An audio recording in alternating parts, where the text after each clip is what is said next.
Well, good morning, ladies and gentlemen, and welcome back to the Just 2019 World Indoor Bowls Championships live here at Potter's Leisure Resort. And for another game this morning in the round-robin stages of the overseas qualifiers, the American Dan Lemessurier. It's quite an important game, this, against Hong Kong's qualifier Jordi. So I'm sure we're in for a great game first thing this morning. Coming up for the rest of the day, well, we've got a lineup for you today. After the two games this morning in the round-robin stages, after the first game we've got Lawrence Hurwitz and Andy Squires. Again, Andy Squires has got a chance. Interesting stuff this morning. And then the big games for you. 2 o'clock this afternoon, the two semi-finals of the open pairs. Paul Foster MBE and Alex Marshall MBE versus Colin Walker and Ronnie Duncan. Followed by Mark Royal and Andy Thompson MBE. Play Greg Harlow and Nick Brett. We also have a game in the first round of the open singles tonight at 7:30 for you. Stuart Anderson versus Colin Walker. Great day of bowls for you. Of course, we have some great officials here at the World Bowls Tour, and your officials for this game, your marker is Neil Bryce and your umpire is Bernie Hill. Well, we'll hot-foot it down to the rink live now to ask Richard Baird to introduce our players. Well, good morning, ladies and gentlemen, and a warm welcome to the International Arena here at Potter's Resort for this, the Just 2019 World Indoor Singles Championships. Yes, this match, the guys are going to be fighting for that coveted place in the third round. And so let's meet the players. And first up, we have a qualifier from Hong Kong, who is a former Hong Kong International Gold Singles Champion. Ladies and gentlemen, your appreciation for Jordi Lowe.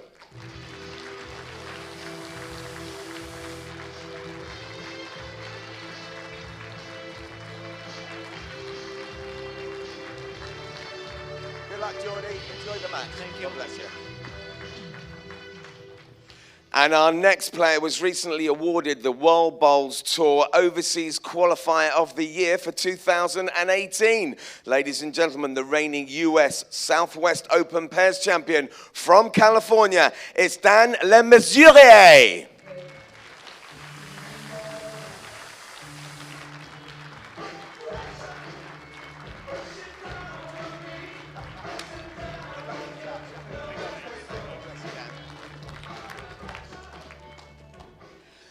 And your commentators for this match is Alan Thornhill and Janice Gower. Good morning to you both. Good morning, Richard, and thank you for that introduction. And here again for some great bowls today, I'm sure. A fantastic lineup for you viewers. Hopefully you can stay with us today. And the first game up is part of the overseas singles playoffs. One of these players, after today, will get the opportunity to face Nick Brett on Thursday in the main singles. Meters. And it could be either of these two at the moment. They're both in with the chance, Jordi Lowe and Dan Lemessurier.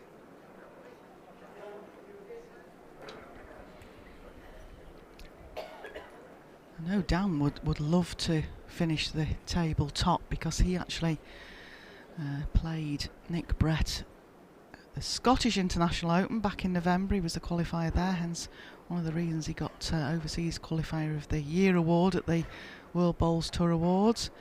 Well, saying played, he would say himself, he went out on the rink against Nick, shook hands at the beginning of the game, shook hands at the end, and felt like he got a battering. So he would like to put that right. So he's a man on a mission, and I'm delighted to be joined in commentary by the chief of the umpies out here this week, Alan Thornhill. 20 years service award, Alan. Yes, that makes me feel old, Janice. Good morning. I did say to the viewers yesterday, you did start at 5 years old, so...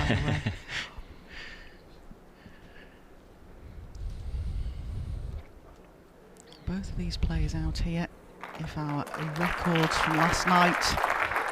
One red. ...are correct, they both really need to win both sets. 15 inches from Jack High. We play 2 sets of 7 ends, and that's all we play in these games with a round robin. Every end has to be played, and it could all come down to shots difference at the end of the day. That's the way it seems to be going at the moment. Andy Squire last night finished off with an excellent set of bowls that he won quite convincingly.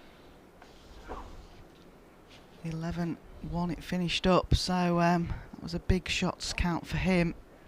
I think that gives him an excellent chance in his game this morning. It's a bit too early on a Saturday morning. Oh, on a Saturday morning? It's a bit too early on a Saturday morning or Monday. That really is bad news. What day is it today? Yeah, heavy maths on a Monday morning. I know it's day 4 of the championships. I'm just not sure what day we are. Only another 2 weeks to go. Something like that.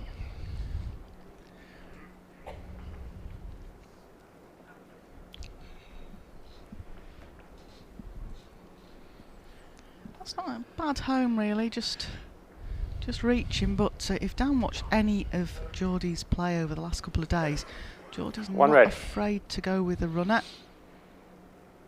Sometimes he's caught us commentators out up here with his running bowls at times where we've probably felt the draw was on. I was marking Jordi's game last night, and he did a similar thing to me. He sort of caught me out on what I anticipated he might have played. He certainly did something completely different and caught me out. –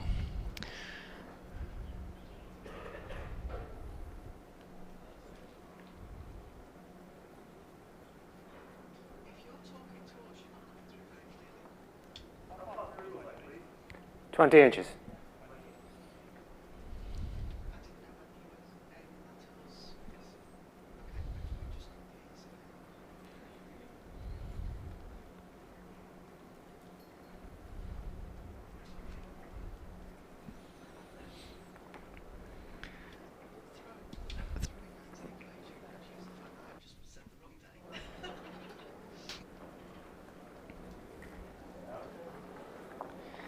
Oh, now down. Has that sat in for 2? Just hard to tell with our camera angles, that's why Sean Neal will have an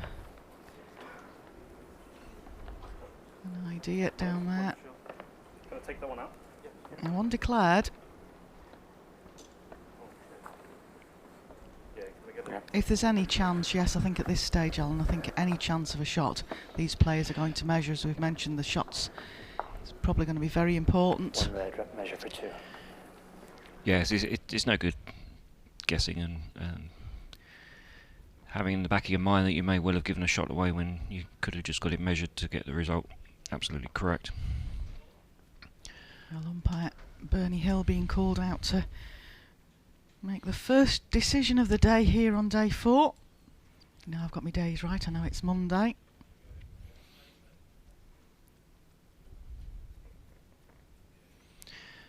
Yeah, early days measure for Bernie. She's doing a fantastic job in the last few days. We have 3 new officials here One shot, Dan Lemessurier. under trial. They're all doing a great job. Very daunting experience walking out onto this arena for the first time. They've all adapted very well to it.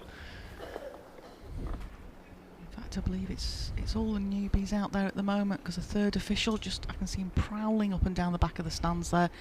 The 3rd set of eyes out there for the officials is Dominic Simcoe.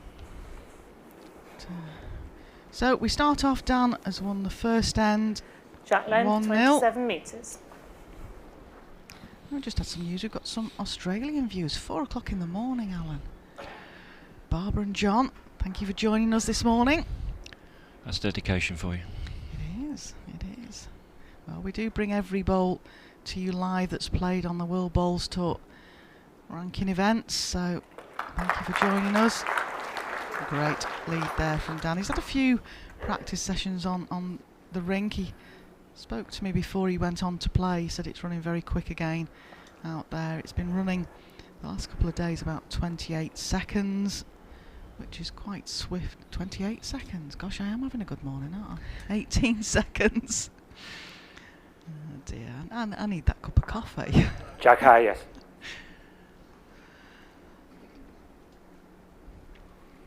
This is a bit of an alien surface for Dan, coming from the USA. There's not many indoor rinks. I don't think there's actually any indoor carpets in the USA. But if there's any viewers that know of any, then please do let us know. So this is a unique experience for Dan. Needs to adapt very quickly to the conditions. Playing on an indoor carpet. He plays out of the the San Jose Lawn Bowls Club in California, which I understand is very picturesque. Yeah, he's put a few photographs on Facebook over Christmas. He was getting some practice sessions in. But, I said about Jordi, he's not frightened to run quick at anything, got a good drive. He's won the Hong Kong Classic, won many events over in Hong Kong. Both of these gentlemen, very, very good players, but also good to talk to the public. They're quite happy to wander about and chat to the public. Sometimes we get some of the overseas from Hong Kong struggling with English, but Jordi's English is very good. He's going again. Under this time. Just slightly under.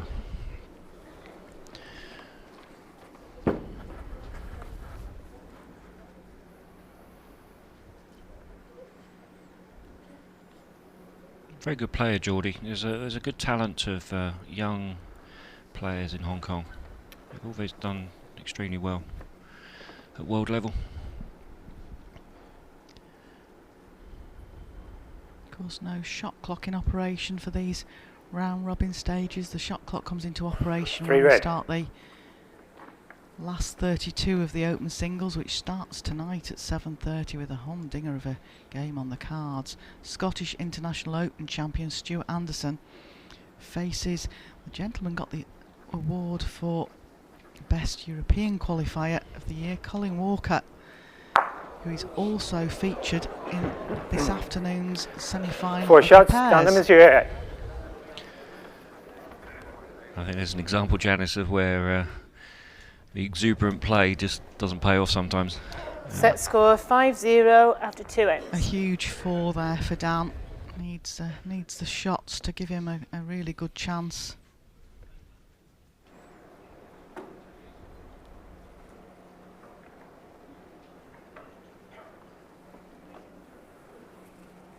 Very focused, typical American athlete. Those been making sure he's not been frequenting the bar, shall we say. Really focused on 27.5 metres. trying to gain that singles place. He's here because the qualifier, if you look at any of your paperwork you've seen on the website, the actual American qualifier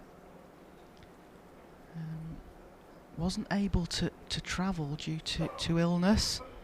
He was stopped from travelling, so therefore the place goes to the runner-up in the USA qualifiers, and that was Dan, and he just happened to be here anyway for the pairs. He's qualified in the pairs, so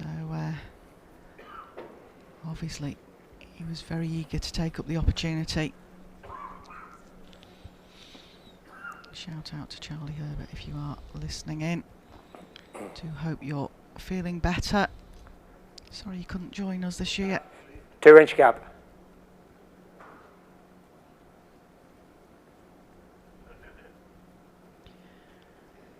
For Jordi now, there might be a little bit of nerves and panic setting. He did know last night. He was disappointed in his game. I spoke to him when he came off last night.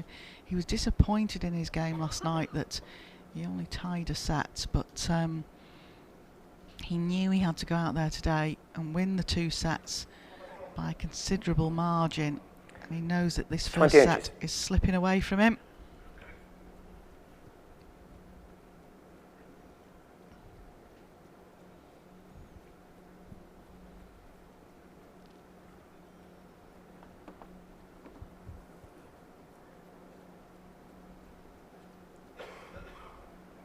Just overplayed again.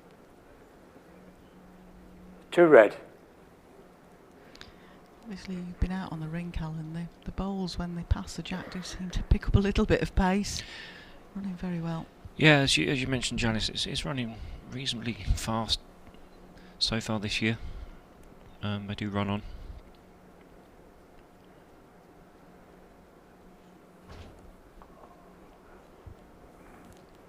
Three red.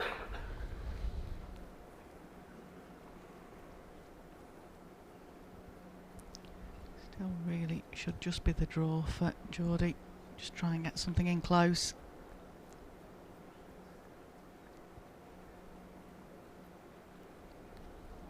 Looks interesting. Need to just trundle a little bit further. Got a little bit of help. One in the red. short bowl.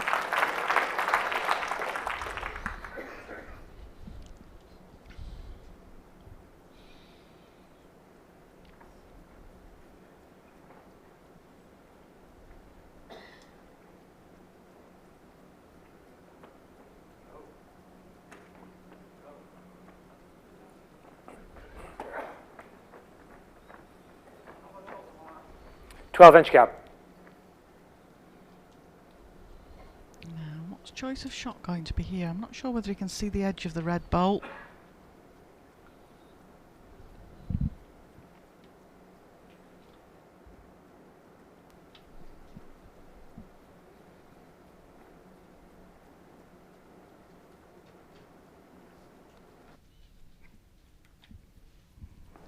Just try to adjust his weight.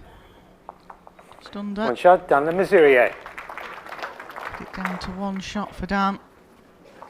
Set score 6-0 after 3 ends. I know, I was talking to Bernie yesterday, Alan, who's our umpire out there today. She was listening back to some of the coverage on the streaming and watching. I think all 3 of the trainees have been looking back to see how the performances have gone, which have been really good.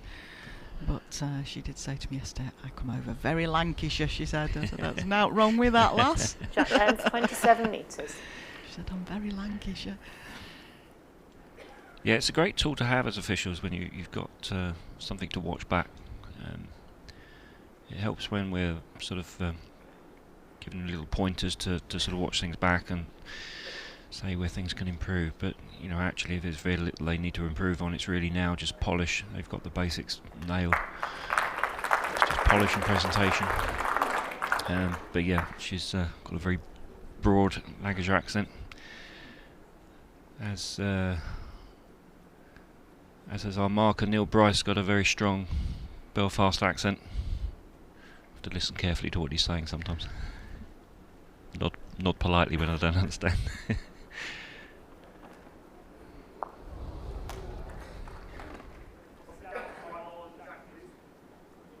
3-inch gap.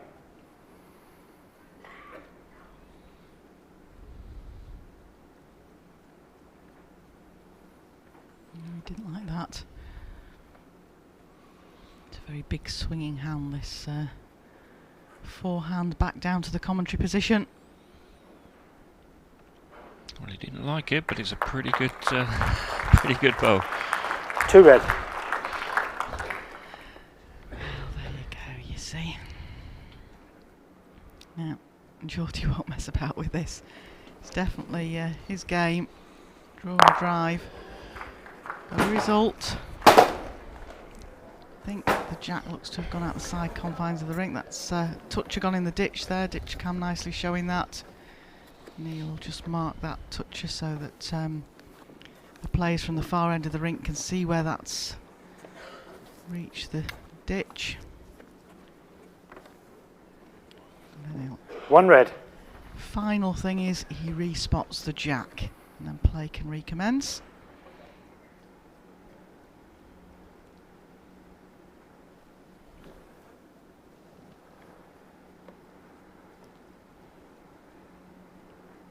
Not too easy to get to the respot on this quick surface, but certainly saw it in the pairs yesterday.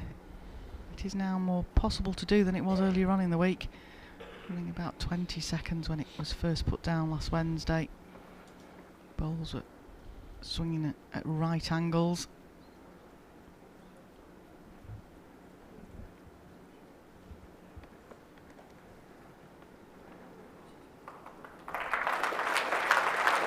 One green.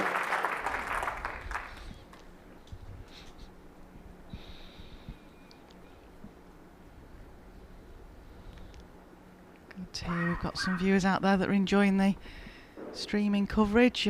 World Bowls Talk worked hard over the last few years to bring you top quality streaming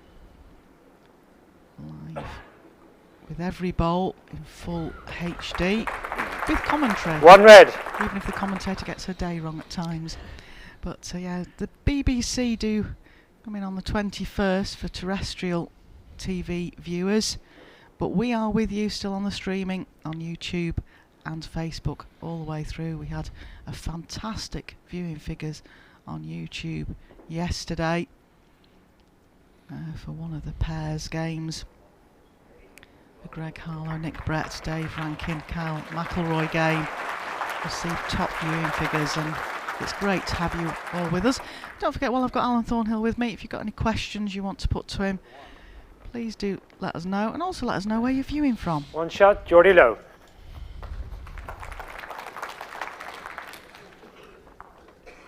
And with the quality of the images score, and 6-1 coverage that we've got, you can ends. watch it on your 52-inch screen on YouTube at home. Almost like watching it on BBC and ITV. Yes, And all the other channels that we should and mention. all the other all the other channels that are available.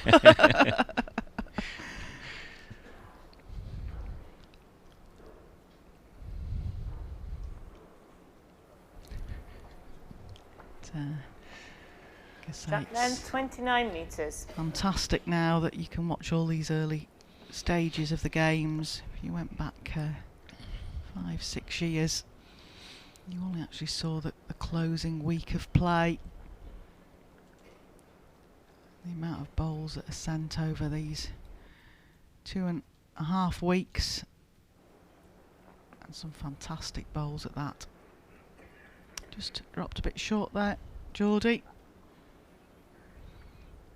And I think this sort of coverage now that you can get on social media has really opened up the world of bowls, as it has with many other sports. You know, being able to switch your phone on and watch a game from the other side of the world is quite impressive and keeps everybody in touch. And it's immediate. It's a great advert for the game. And the other thing that I know a lot of the viewers do like, Alan, is that they do get the opportunity to ask any questions. And it might be a trivial 4 foot question. gap. You might have just tuned in, never watched bowls before, and just want to ask a question. We often haven't got, well, we haven't got the facility when we go to terrestrial TV to do that. Whereas it's nice to feel like we're that little bit more interactive on the streaming, where we can get your questions answered where we can. And if we can't answer them in commentary, then quite often us officials go online and answer some of the questions after the games or during the games if we're not working on the live stream. So you know we can interact. We do like to help people out as best we can, especially those that haven't seen the sport before. So What's your pace like? Needs to run, I think. 1 red.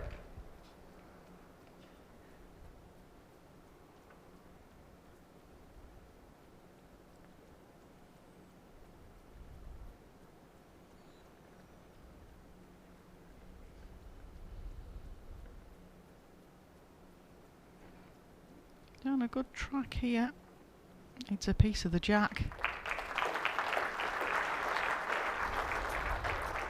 1 green.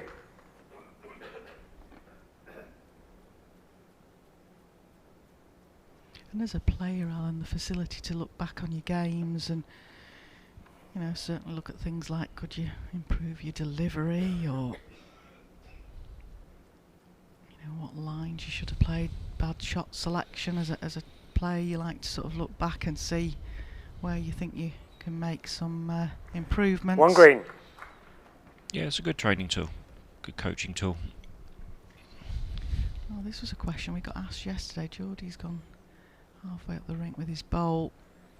What would have happened if he'd have dropped it in the middle of the rink there? Alan, does he lose that bowl, or can he still play it? No, if he drops it, he just picks it up, looks a bit embarrassed, walks back to the mat and carries on. It would be a slightly different story if, God forbid, they did drop their bowl into the head of bowls that's at the end. That becomes a little bit more complicated with trying to replace everything. We just hope they've got a good grip on it. Close again. Needs a little bit of a glide off the red bowl. Just not made the 1 green. trip.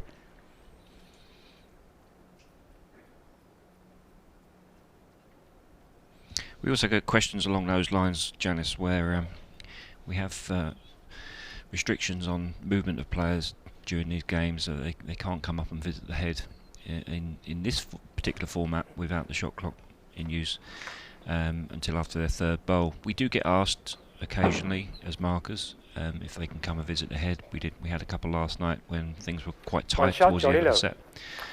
Generally we do allow it.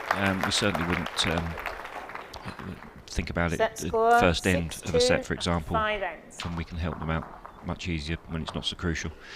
But often we get asked what happens if a player walks halfway up the rink when he shouldn't be there. We just have a little quiet word. It's just there to keep the game moving, keep things flowing. It's obviously not a problem when we've got the shot clock in play, because players have got like 30 seconds to deliver their bowl, and they don't want to be wasting time walking up and down the rink.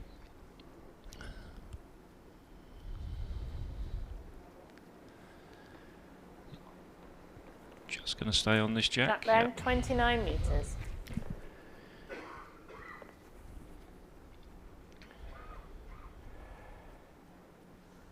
Just doing a little bit of stretching at the back there. Suffers a little bit sometimes with his back. I noticed the stretches he was doing there were in reference to back stretches, so perhaps he feels like he's a little bit uneasy there this morning.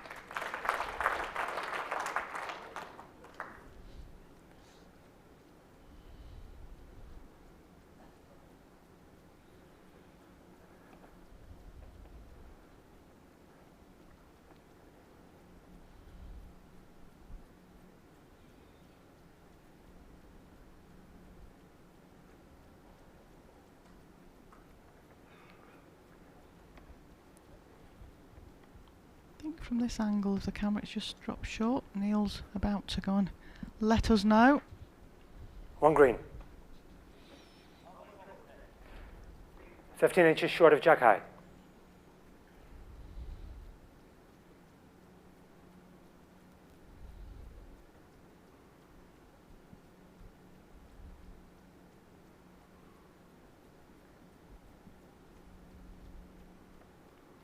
Nice few in the crowd this morning watching these games. Sure, this afternoon for the Open Pairs semi-finals we'll have a packed house.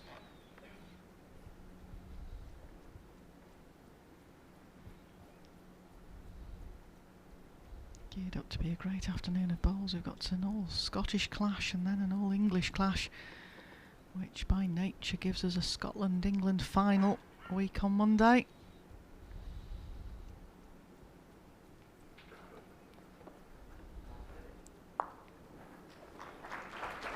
Ball from down there. 1 red.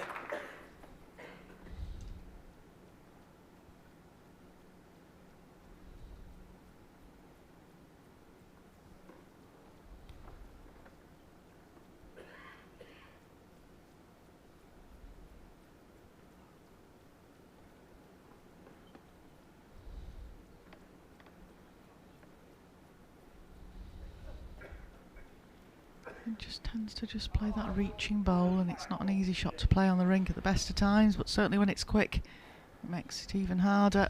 Last ball 2.5 feet. This ball 3.5.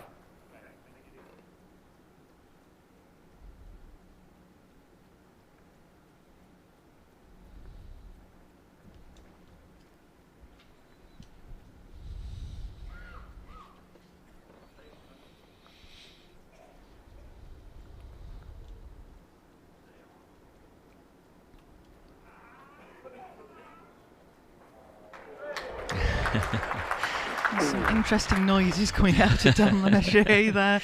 Desperate for that bowl to stop. He knows what Jordi Lowe's game is. Likes to reach at things. You're just noticing, of course, now it's not under shot clock. Our 3 trainees just settling into the games, really. It's hard when it's under shot clock, when you've got to be giving information as quickly as you can to try and not take up the players' time. I've just noticed that we're officials for tonight's first game under the shot clock at the senior officials, so that'll give the trainees something to watch, dear, tonight. Yes, it does up the level of concentration needed a little bit, and the accuracy that we need when we're calling shots. Oh, he's might have just been unlucky. Oh, he's got that perfectly.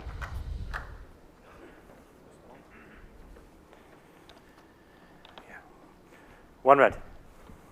The problem with the shot clock, Janice, is it doesn't give us as markers much time to stand and study the shots when they're close. And it just reduces our ability to be as accurate as we would like to be. Tend to sit on the fence a little bit more when the shot clocks were running, which is a bit unfortunate for the players. But on the other hand, as a player, you'd rather know that it was an uncertain than a definite no or a definite yes, and then find it was incorrect. Absolutely.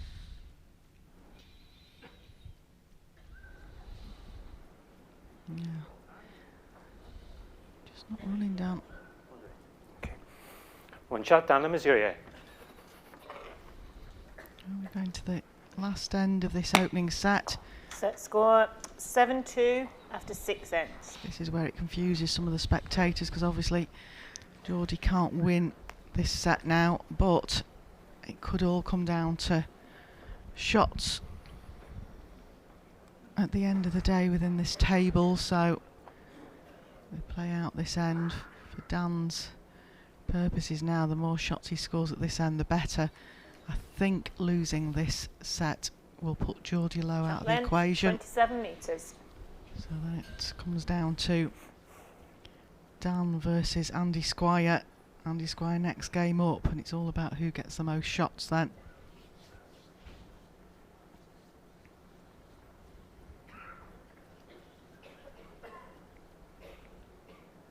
I think I'm correct with that, Alan, somewhere along the way. Sounds about right. Yeah, I'm just looking at the table at the moment, trying to do my sums on a Monday morning.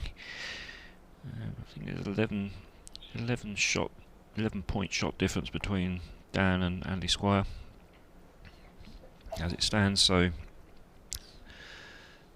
the more shots that Dan can score in this game, the better off he's going to be when it comes down to it. It's quite interesting because Andy Squire will go on knowing what he needs to do, being the last game up. That often makes a bit of a difference. You like to kind of know what you have to do, but it can, on the reverse side, put quite a bit of pressure on you. Good again here from Dan. Of course, Dan's still got to win the second set. And for Jordi, it's a bit of pride that he'll want to win it.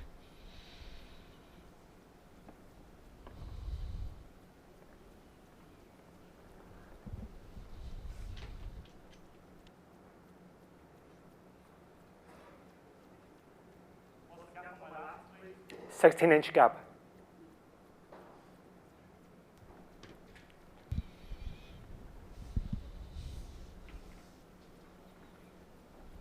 Just wants to really keep piling them in here now, Dan, and looks good again.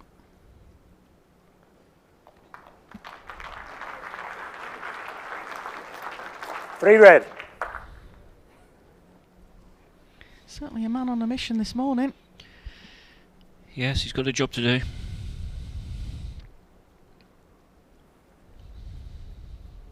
If he should win at the table today, I do know he will have to change his flight plans, because of course originally he was just planned to be here for the pairs, so was travelling back on Wednesday, I believe. So, and if he did win this table, he'd be through to a game on Thursday against Nick Brett. So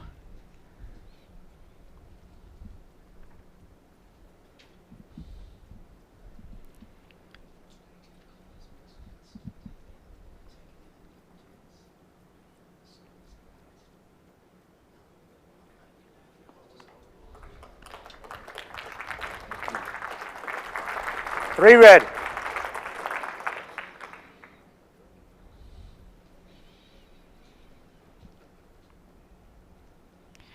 not a lot of a target here for Jordi either. No, his two front green balls are really blocking direct line into the three shots there. He's just opting for the draw. It's really all he has left. Sure, Dan stood at the back of the rink there thinking to himself, I really could do with scoring these 3 shots.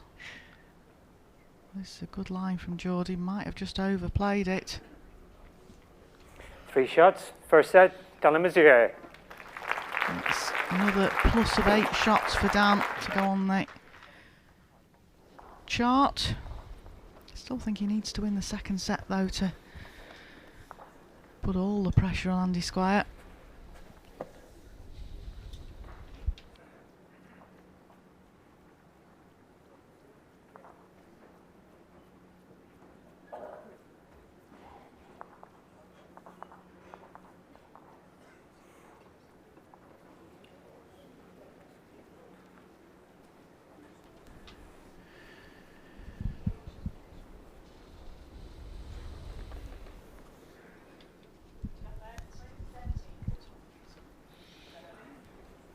Twenty-seven.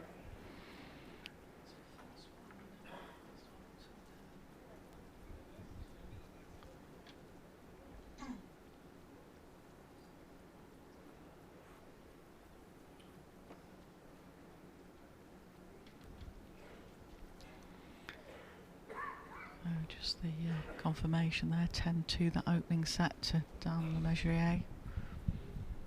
Now, he must get that surname pronounced so many different ways, so many times. You know, when I asked him in Scotland how you pronounced it, he said, well, you know the word measure? He said, just add an EA on the end of it and you're about right. So I took that on board. Of course, he's of Welsh origin. Wanders round the centre here with Welsh shirts on.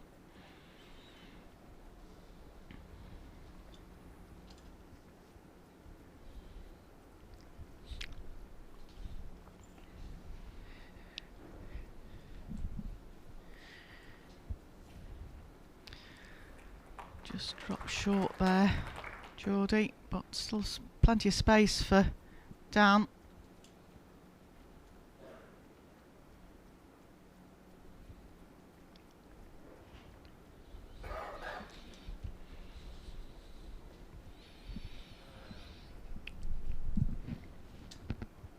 One green.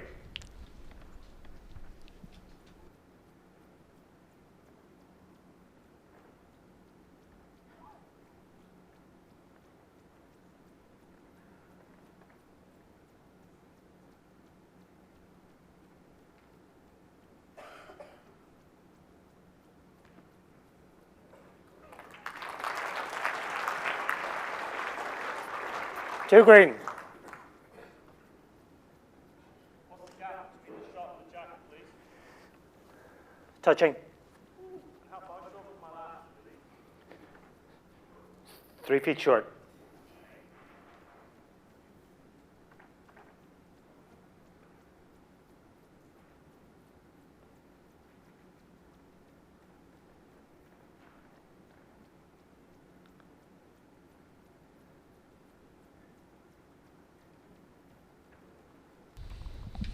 Well, Dan needs to reach down this line now. Just dropped a bit short. We've just had an interesting question One green. from a member of the public, Mark, who's a The last ball disabled or your player. second? Apparently, on odd occasions when he's 12 delivering his inches short of bowl, jack high. can suffer from a spasm. And he was just actually asking what the ruling is with that if the bowl sort of jumps out of his hand. Interesting one, that Alan. It can be looked at various different ways. It could be. Yeah, there's a lot of interpretations that you could put on that. I think the very first statement would be that this is a sport for all. If ever we're in a position where we're officiating those sort of situations, we would always use a pragmatic approach to it. The laws aren't particularly clear in terms of various abilities and disabilities when things like that happen. If a bowl is dropped whilst it's being delivered, then it can be replayed. But there's that very fine line between what's a delivery and what's a bowl that's been dropped. I think in in the case of Mark's situation, we would always take that pragmatic approach and allow him to play it again. But you know, it really comes down to who's officiating and who's working with these players. Usually the governing bodies of disability bowls do have regulations that allow for some of these things occurring. Jordi low. But in terms of the general laws, it's quite vague. Good question from Mark. It was an excellent question, and as you know, we're all big supporters of bowls being a sport for all, any age, any ability, any disability can play the sport. And it's at times like that, Janice, where, you know, even though you've got a black and white written set of laws, sometimes you have to use a little bit of common sense, take a pragmatic approach, just to allow any player to play this game. You know, it's a great leveller. At the end of the day, Alan, as well, it's about enjoying the game. Yeah. You know, and everybody getting enjoyment out of playing the sport. Some of my greatest experiences at the highest level of this sport have been working with disability bowls, which include visually impaired as well. Such a humbling experience to see the ability of players and to be able to be in a position to help them play the game that they enjoy. Yeah, I totally agree. I do a lot of work nowadays with the learning disability side, and that covers the likes of Down syndrome, and a lot of the athletes we deal with are perhaps bound in homes, care homes, where they're looked after. One red. And their only facility to actually get out is if a bowls event's been organised for them, and they have carers to support them, and just to see how much they enjoy the game of bowls and can play the game of bowls. Some really good athletes playing the learning disabilities realm. But like you say, we have events for the blind, partially sighted, as well as the disabled in wheelchairs or with limb Gap's 13 disabilities. 2-inch gap, 6 inches short of jack high. And that extends, Janice, right to the highest level of this sport, Commonwealth Games. It's the showcase for bowls. We're not in the Olympics as a sport, but we're in the Commonwealth Games and have been since its inception, and we're a core sport. One red. And disability bowls and visually impaired bowls is included at that level, which is incredible. It's fantastic to watch. Some extremely talented visually impaired players. There are different grades of visual impairment, but they do wear glasses to ensure that those different grades are evened out, so that everybody's on a level playing field. Excuse the pun. Yes. But it's humbling to watch. They have a few aides with them. They have an assistant when they're on the rink giving direction, and they often, certainly in singles matches, they have a marker who will be giving very accurate distances of every bowl as it comes to rest, and its position based on a clock face, so that they can judge which angle to deliver their bowl. They have a centre line string that runs right up the rink, and they use that as their basis for the centre line, and they can very accurately judge from that how to deliver the bowl and how much weight to use. It's amazing to watch. It's amazing to mark for. And of course we have had bowlers in the PBA that have been partially sighted. I remember playing in the World Pairs qualifiers at Carlisle a number of years ago, when my partner at the time was one Alison Merrion MBE, and we actually played against a partially sighted pairing, and with the string down the middle of the rink, and they did play exceptionally well. We came out on the right side of the game, let's say, Helen, but for Ali and I, but it was a really, really tight game of bowls, and it was good to see them entering the PBA. And of course we've got wheelchair players in the PBA, and anybody can join, and anybody could be out there on the portable rink. All you have to do is go online, find out where your local PBA branch is, pay your membership money, enter the events. There's no restriction. It's an open category as well, so it's not male or female. 1 red. It's open to all. That's why it's an open singles and an open pairs championships here. There's a 12-inch gap. Thank you. And how far through was my last? Feet? Just over 2 feet.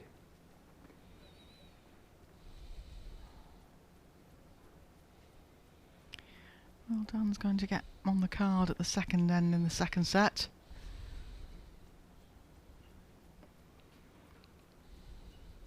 Come on, Dan. Come on, Dan. Oh, can it sit down?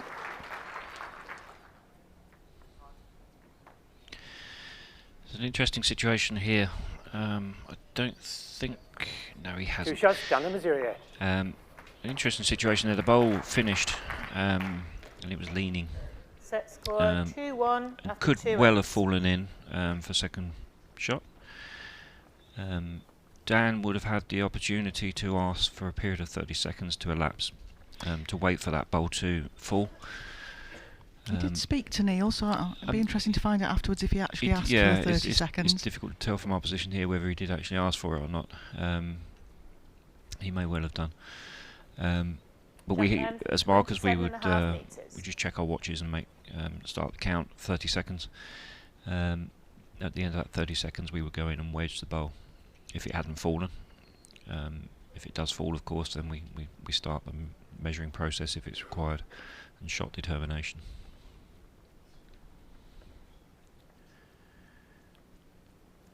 And that works equally the other way. If the bowl was leaning the other way, it was actually counting as 2 and leaning the opposite direction and could have fallen out, then Jordi could have asked the same 30 seconds to wait to see if it fell out.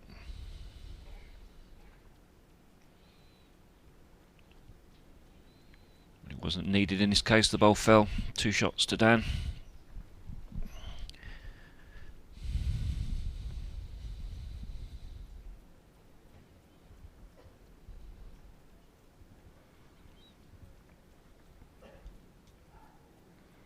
Dan's certainly had a varied career over the years. He's now a technical manager for Google over in America. As I mentioned before, he's actually from Wales and used to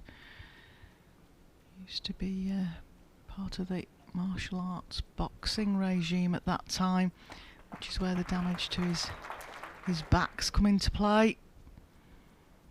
So you don't want to argue with him out there on the rink, Alan, if you're out there. No. You can have the 2 shots down. I often thought it would be quite a nice commentary situation to have Dan playing against. Some viewers will have heard of Stuart Irwin from Cumbria, who is a heavyweight boxing champion. All sorts of words you could use there, into the ring instead of into the rink, and oh yes, it would be happy days. And of course Stuart has qualified several times, so possible at some point.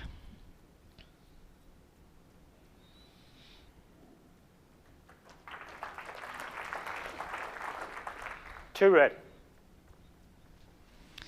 Also says on his list he used to play basketball.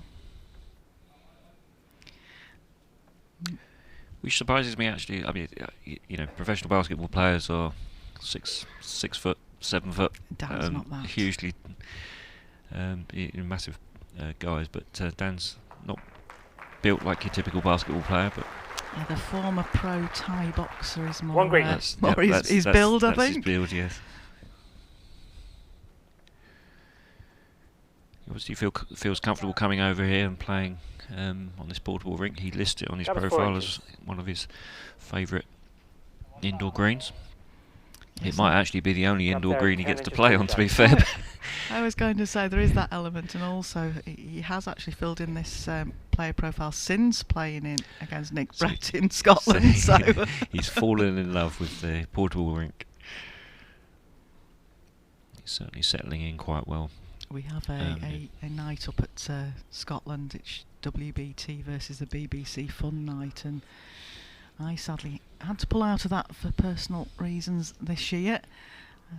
And Dan ably stepped in to help me out, and apparently he'd really thoroughly enjoyed that evening as well. So.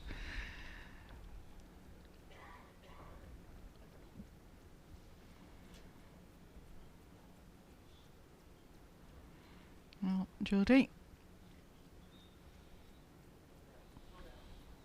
Asking it to slow down. I don't know whether it's made second or not. One shot, Jordi low. Just the one.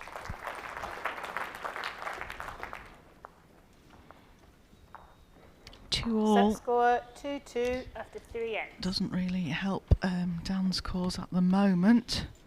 Needs to really get as many shots as he can to give himself a decent buffer against Andy Squire could produce in the next game. Andy played exceptionally well in the second set yesterday. I felt one of the best performances out there so far in this championships. At length 26 metres.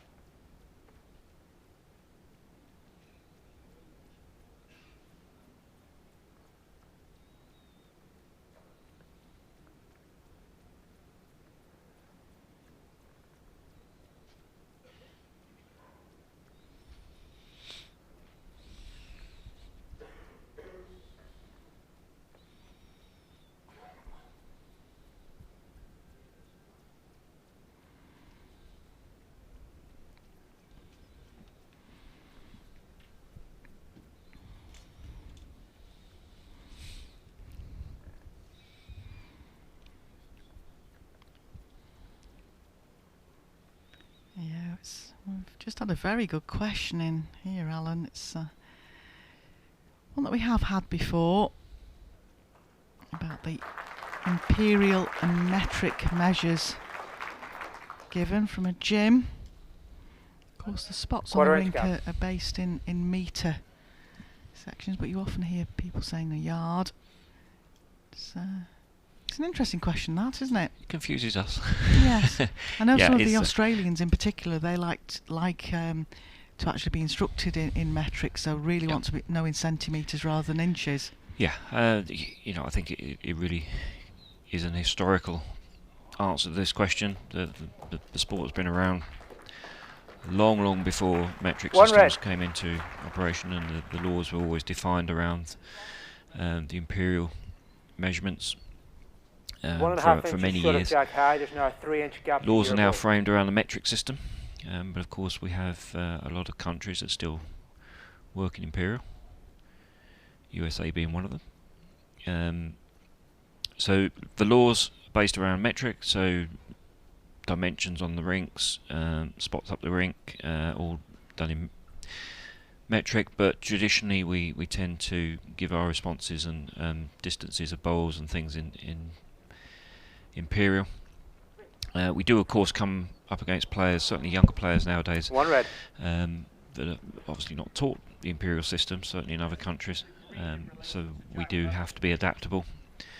The second shot is not always easy for some of us old ones when we're on the rink, but we do have to be a little bit adaptable, and we do give distances in some cases in both imperial and metric in some games.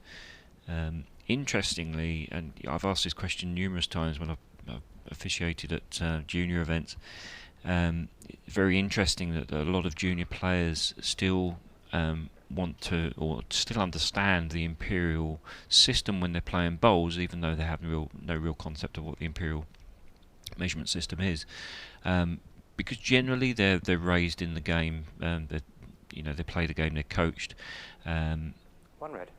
by the older generation, and they sort of play to the imperial system. So it's quite interesting. You would fully expect a junior player to all be about centimetres and. Yeah, it's like you say. We've got some younger players at our club. Great, just come out of the under-25s, Dominic McVitie, and he would always shout down to you, "You're a yard through," or "That's 3 inches short." Yeah. And it's almost like it's the bowling language. But I do remember couple of years back here, a youngster from Australia, Ellen Ryan, was here, and she asked for all measurements to be given in metric. Yep. And I can remember the first game she played, it was actually Dan Blewett marked it, and I was in commentary, and he was swapping from her opponent with the inches and the yards to the centimetres and the metres for Ellen, and I can't remember who was in commentary with me at the time, but we were totally confused. But it was only afterwards when Dan explained what was going on. We purposely put Dan on that match because he's the youngest of all of us, so he's closest to the metric system than the rest of us. But no, we can all adapt. You know, if we do need to work in centimetres One shot, Dan and inches Lemessurier. in the same game, then we can do it. There's that extra level of concentration needed, Set and a few score extra fingers to work it 3-2 out. After 4 ends. That's like me with this table for these 5 players. I was quite glad that the last game in last night, it was Dan sat in with me, as you said, the calculator in his brain was working it all out, saving me the job.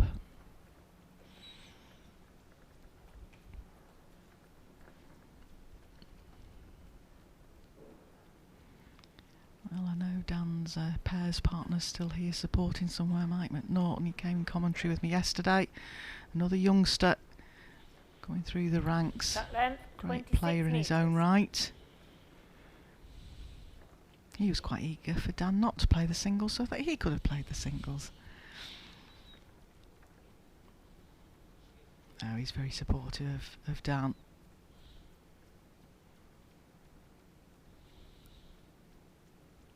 If Dan does get through the group, though, unfortunately Mike will have to travel home on the set flight on Wednesday.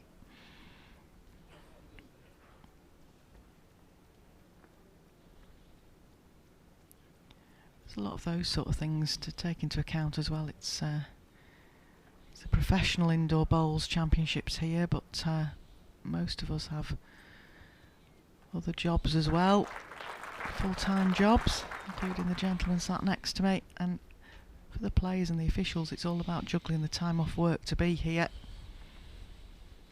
And for Mike, he's expected back into his day job over in, well, I want to say the USA, but he's actually Canadian. He was just representing the USA. It all gets very complicated sometimes. He's just based in the USA at the moment for his work. And he works for YouTube. So YouTube and Google combination in the pairs we had.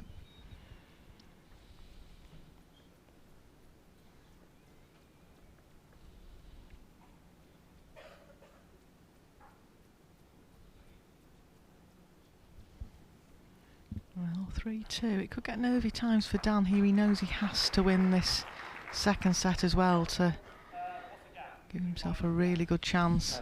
The gap is 3 ends to 14 play. ends.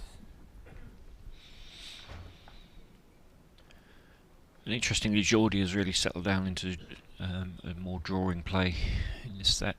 He started off first set with a few running bowls. Weren't really paying off for him, but he's settled down into a draw now and started to score a few shots.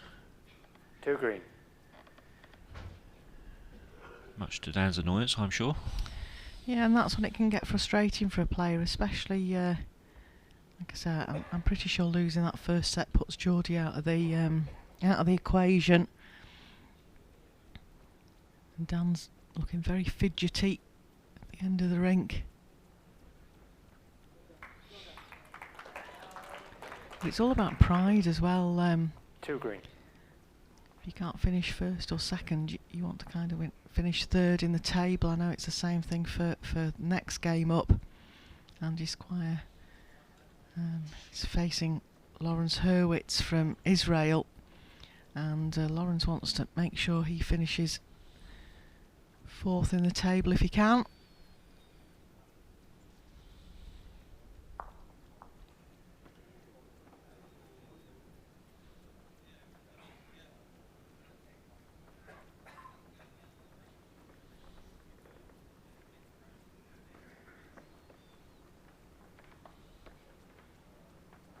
Green. Still 2 to green. Oh, nervy times for Dan now, especially if Jordi can slot another shot in here.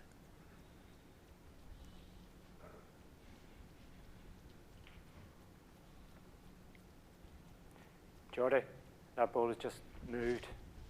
Dan's ball has just moved.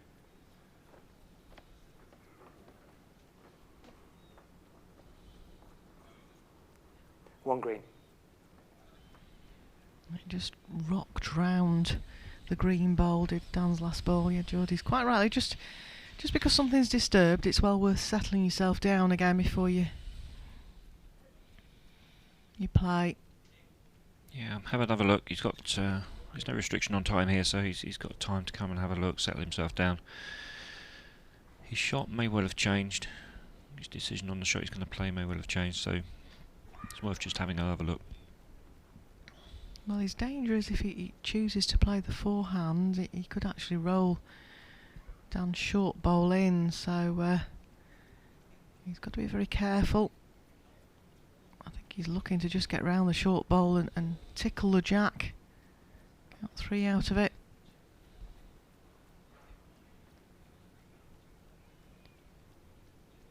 Trundling a bit.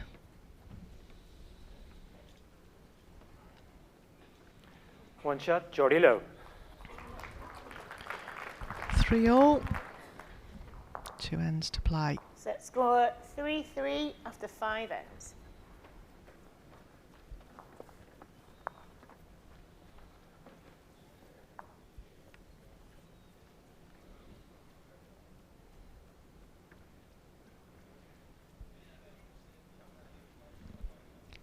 I don't know how the calculations work if Dan does lose this set or tie this set.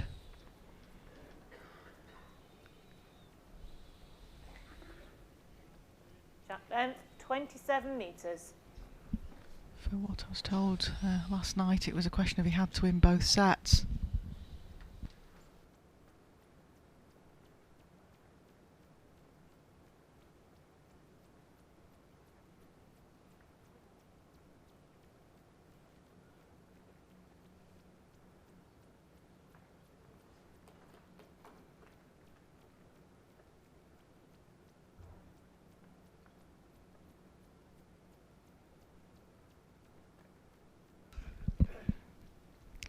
Of course, you've just had another glance at the table. Both Andy Squire and Dan are on 4.5. So that means that they've won four sets and tied a set each. So at the moment, it's all on shots difference. So Dan's ahead. He's on 33 before this game, with Andy Squire on 22. Dan took 8 more in the first set. I really do think he's got to win this second set, even if it's by just a shot, and then it's all over to Andy Squire. Yeah, I think you're right, Janice. I think he has to go into this assuming that Andy Squire is going to win 2 sets in the match against Lawrence Hurwitz. One green. You have to make that golf, assumption, isn't it? Really, you've got to think. Yeah. Well, if I can go in the clubhouse with those points, then it's over to Andy to see what he can do. Yeah, puts the pressure on.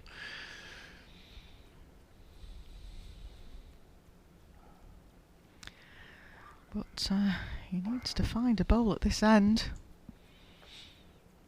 Jordi's definitely come on to a better game this second set. 2 green.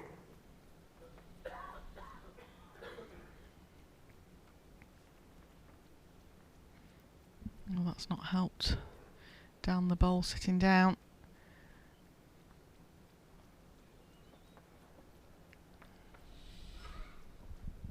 He's playing a hard shot here. Just trying to play the timer down the backhand.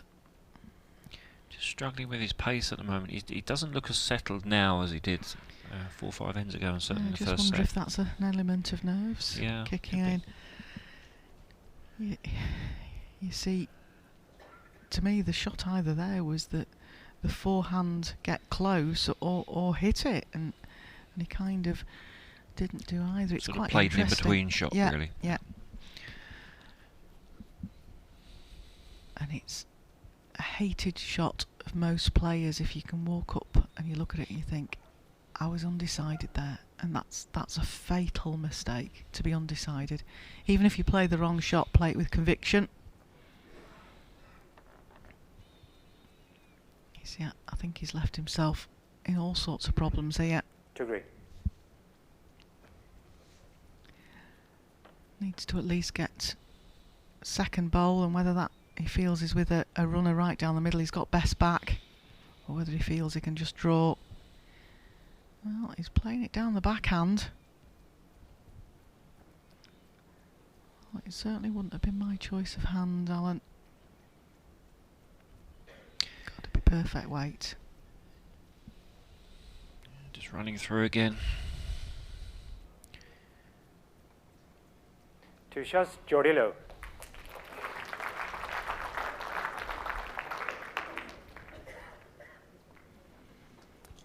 Set score 3-5 after 6 ends. Shake of a head, slap of a thigh. You can tell he's a little bit frustrated at the moment. Got to really score a 3 at this end. He's scored a 4 and a 3 so far in the first set, but Jordi's playing far more consistently in this second set. It's hard to pick up a 3 Shot count length, at this level. 26 metres. 3 would win him the set for Dan.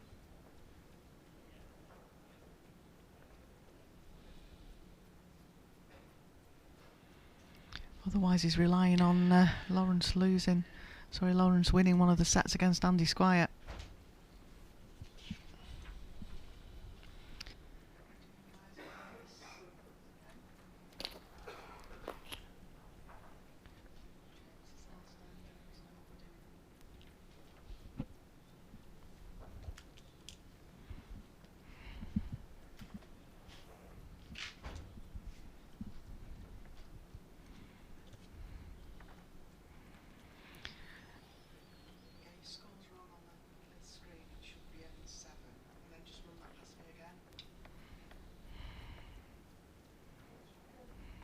Last ball.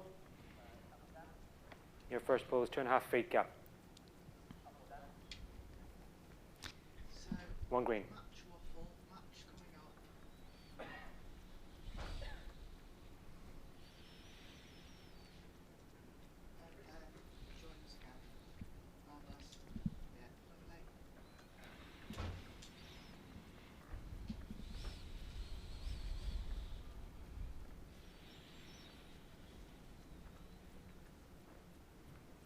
So 2 shots for Dan Lemessurier on this end will give him a tied set.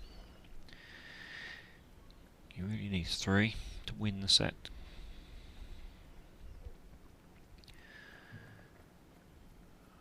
I have to feel at the moment that his first bowl's not going to be close enough for a 3. Looks something wrong with this as well, Alan. Yeah, he's really struggling now. 2 green. Interesting to see that element of nerves coming in. Played so well in the first set. You can tell his frustration, his body language. I do wonder if his back is playing him up. He's been a little bit uncomfortable. As we said earlier, he's been doing some stretching and he's been holding his back. So whether it's that or he's 3 green. just a bit unsettled. Well, that's that sort of stretch that he just did then, lifting his ankle up, does mean that he's just trying to loosen his back.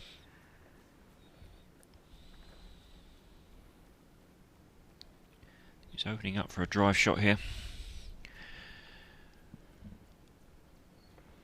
Bit of frustration, try and take the bowls away. Close. Oh, very close. Well, he's committed himself now, I think, Alan. I think Yeah. to try and get a 2 out of this now, that's the only other shot he's got on now. It is. I mean, I think all 3 bowls will go. Yeah. Even the jack in the ditch is no good to him now because he'd only get 1 shot out of it. He's got to get to plant on that bowl. So Jordi can cover that.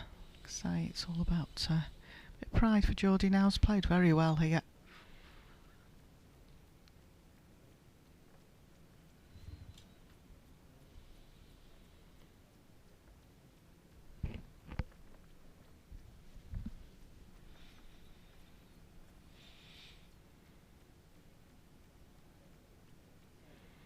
Yeah, Yeah, good choice of shot here from Jordi. Try and stick it this side of the ring. It might just go under for him though. So well, there is a chance there for Dan, but he's got to get it right on the button. 4 green. All 4 will go.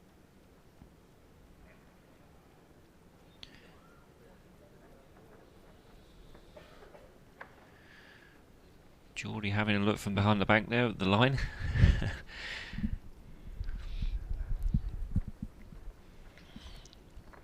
Yeah, I mean, just give him a chance. It's not the ideal chance he wanted, but just give him a chance. Now, how confident are you, Dan?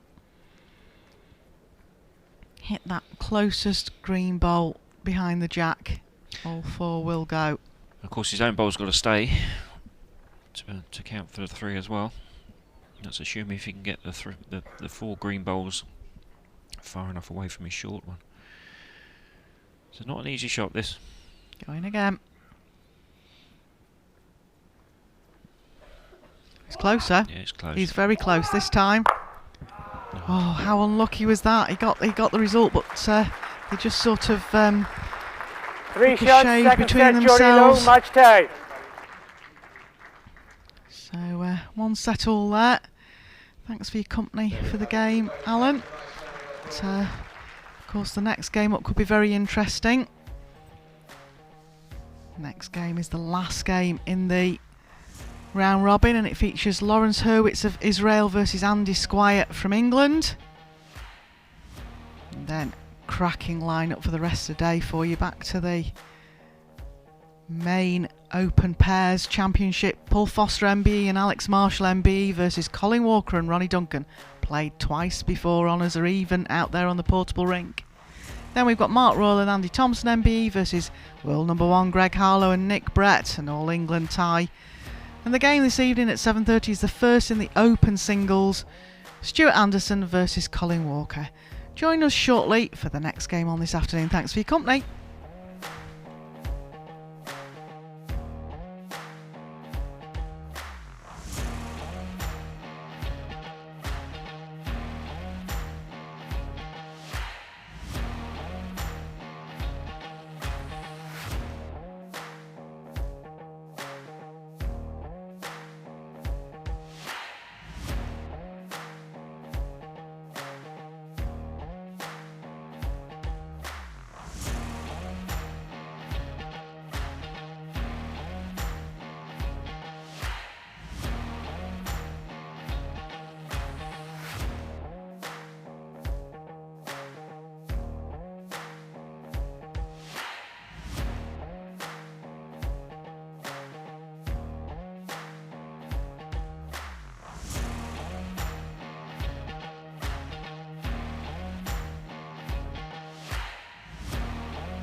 Well, welcome back, ladies and gentlemen, to the Just 2019 World Indoor Bowls Championships live here at Potter's Leisure Resort.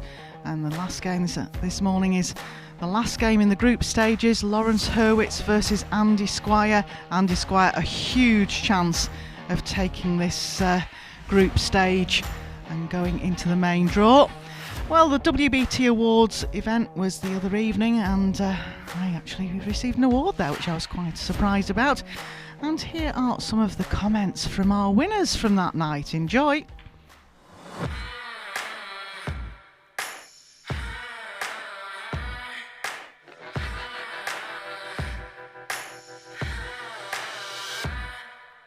My name is Alec Marshall and I have just won the Lifetime Achievement Award. Janice Gower and Services to Bowls. My name is David Gourley, I'm from Scotland and it's Player of the Year.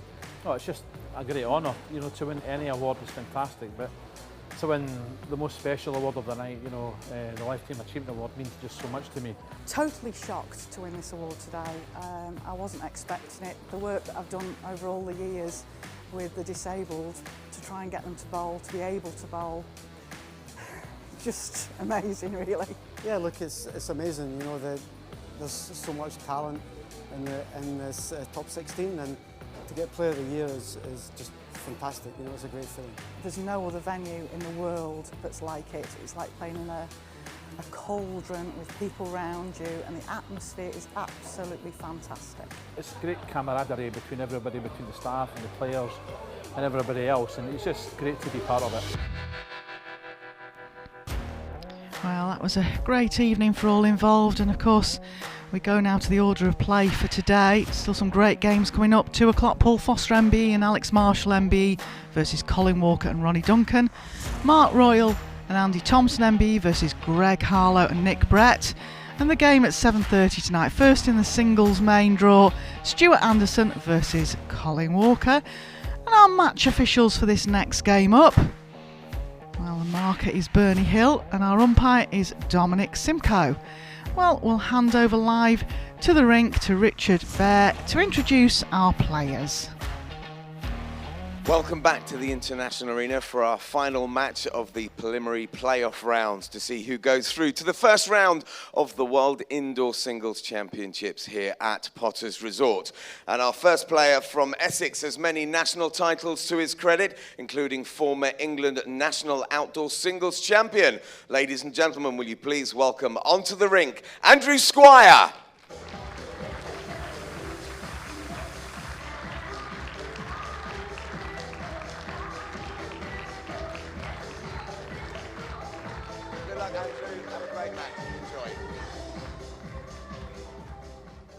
And making his first appearance in a World Bowls Tour event since 2009 is this qualifier from Israel. Please wish him well as I welcome onto the rink, Lawrence Hurwitz.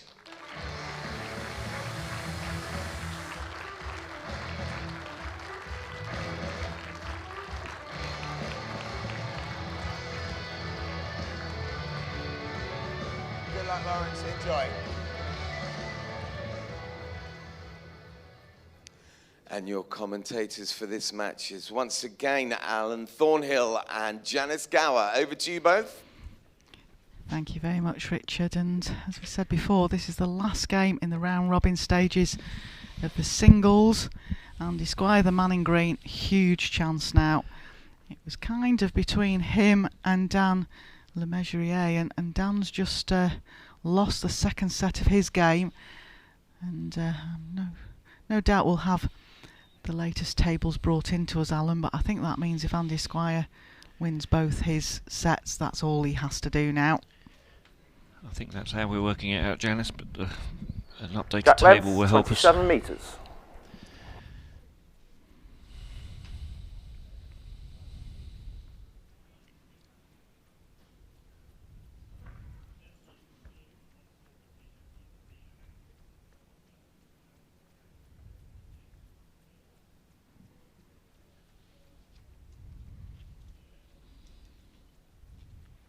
Good opener again here from Andy. He played exceptionally well in the game last night.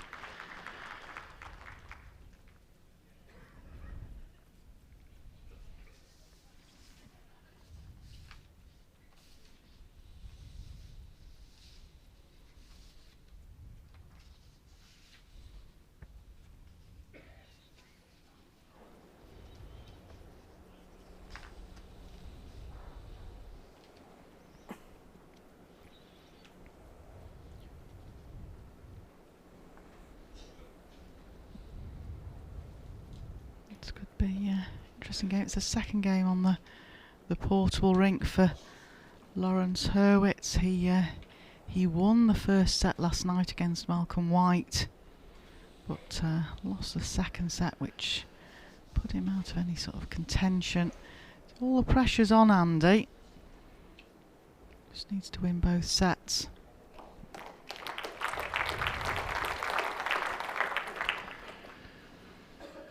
Well, he's a very experienced player, Andy Squire. No stranger to national competitions in England. Plays out of Essex. Plays out of the Falcon Club, the club that the British Isles Championships is going to in March. And I believe that's quite a quick running surface from what I've spoken to several players, so probably this carpet is suiting Andy Squire as well. He's put a lot of time in though, Alan. He's practiced quite a bit on the rink. Knows he's been given an opportunity. He's come into the event through the space that is given to the WIBC champion. It's a World Indoor Bowls Council for last year, and that was actually won by Stuart Anderson. But obviously Stuart is already in the main draw, so the invite goes out to the runner-up, and that's Andy Squire. He obviously accepted in haste. It was virtually by return of email, and he's here taking his chance.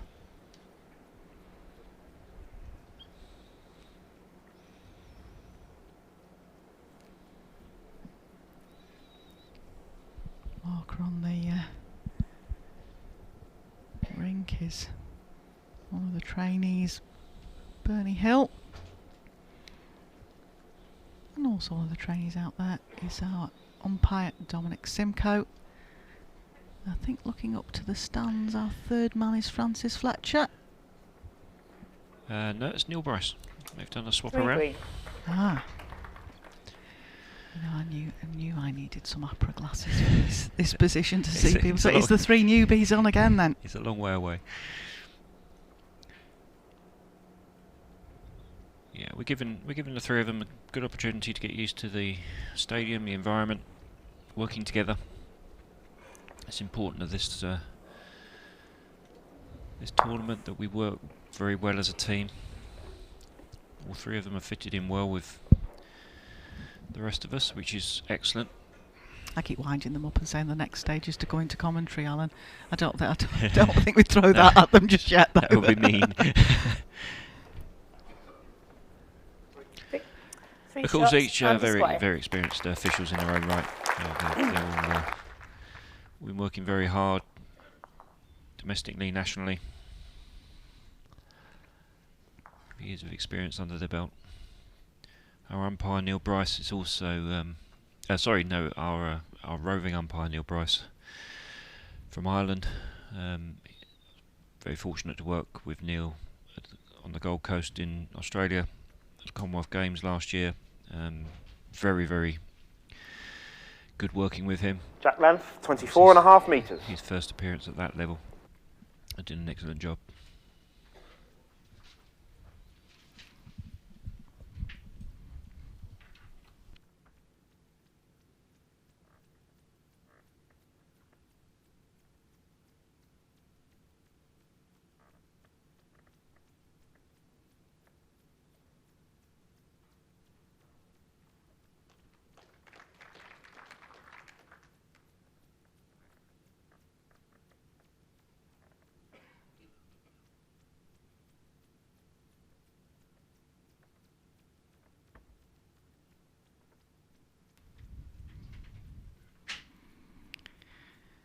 Well, again, a good start for Andy. It's not his best lead. He has been playing exceptionally well.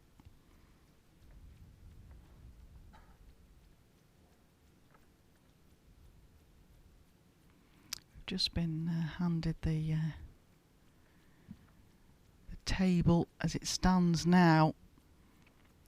At the moment, Dan Lemessurier is in first position, but that's no points going on the board at all for Andy Squire.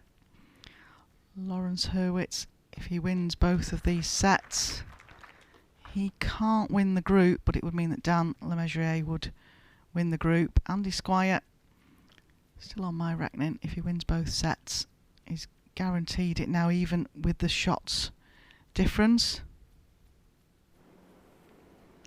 Dan Lemessurier is 14 shots ahead of Andy Squire, but only 1 point ahead, and it's a point a set. Does that sound about right, Alan?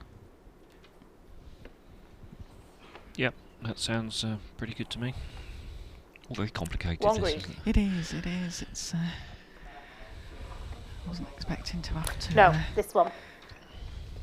use the brain cells to the extent of that in the mornings. I'm sure Dan Lemessurier is very disappointed there to lose the second set. Really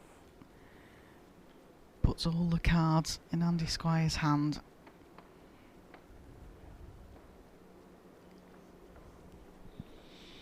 The winner of the group, as I mentioned earlier, will face Nick Brett, which is a great prize.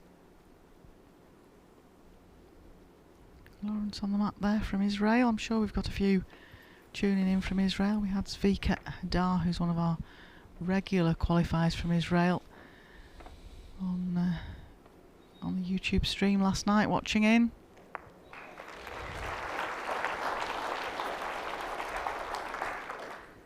Two red.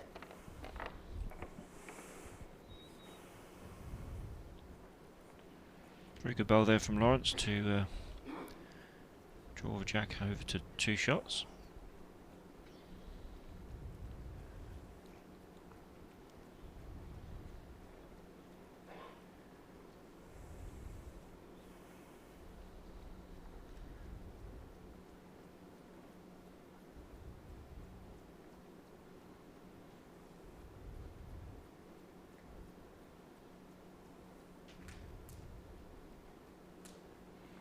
Similar delivery to Andy Thompson.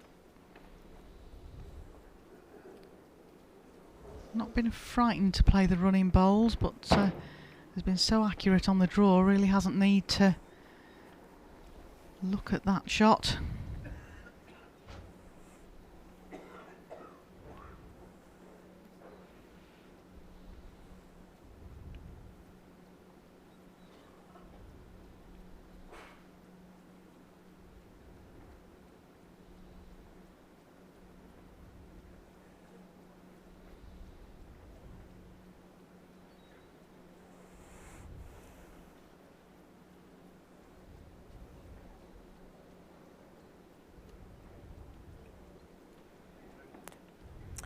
Two shots. Hurwitz, Hurwitz.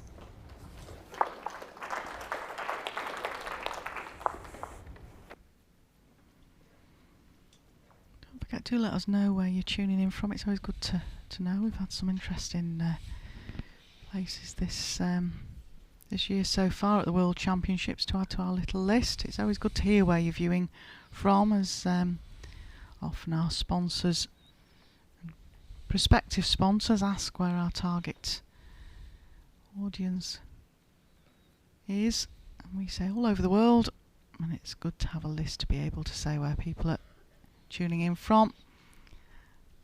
And if you've got any questions that you'd like to put, we've had a couple of really good questions earlier in the first game this morning to put to Alan Thornhill. Jack length, 28.5 metres.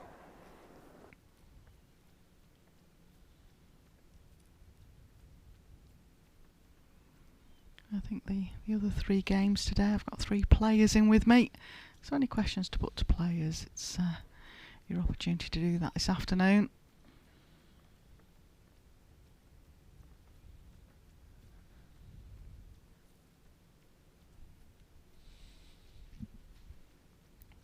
Just under the line. It is playing a lot better now, Alan, than it was at the beginning of the tournament, where it was very, very quick. Yeah, the carpet seems to have settled down a little bit over the last few days. When it's initially laid, it's laid quite taut, it's stretched. It just takes a couple of days for it to settle down, slacken off.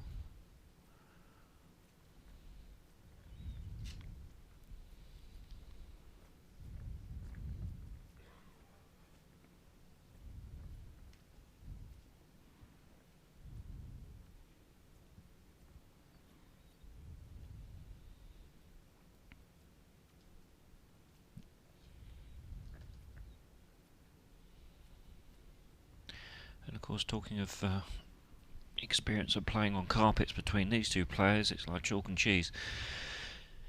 Andy Squire, vastly experienced indoor player. Your ball is 20 inches past jack high. And I'm not aware of any indoor stadiums in Israel. Some very nice outdoor rinks in Israel though. So it would have taken Lawrence a little bit longer to settle into playing on this sort of surface, but he's doing pretty well.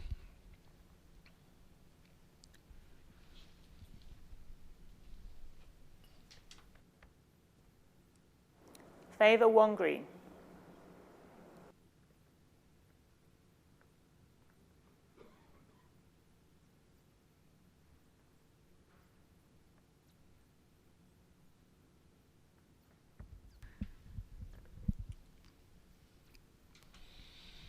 Yes, as you said, Lawrence played quite consistently last night. His first game out there, of course, there's been a mixture of games for these players. Some of them have been played out on the bowler's bar area, which is quite a bit heavier than the portable rink here. Whereas for Andy, this is third game out there.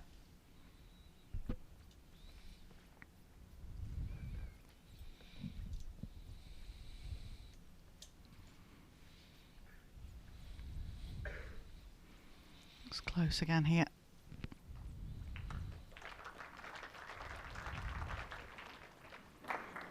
One green and a measure.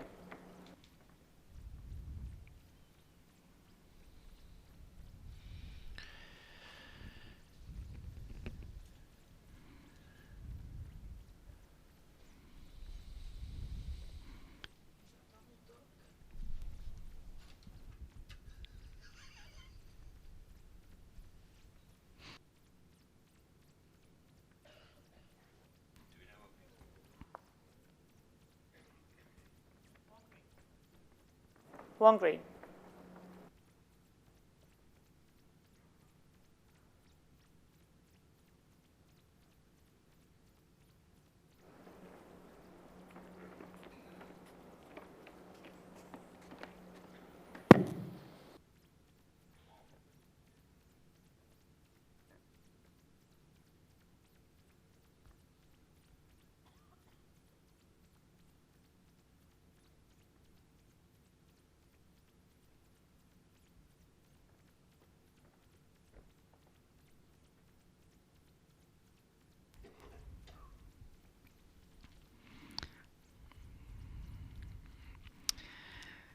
Well, we've had a shout out from Donald to wish him happy birthday. Happy birthday, Donald. I'm glad you're tuning in with us. Andy Squire. Let our production team know how old you are and where you're viewing from. That would be interesting to hear. Set score 4-2 after 3 ends. I'm expecting you to break into Sorry, song. correction, 2-4 after 3 ends. No, you don't want me to sing. But, It's true. that would clear any audience we've got out there on the streaming, plus everybody in the auditorium here. We won't do that. As it did in the karaoke the other night. That's correct. I will survive. Signature tune.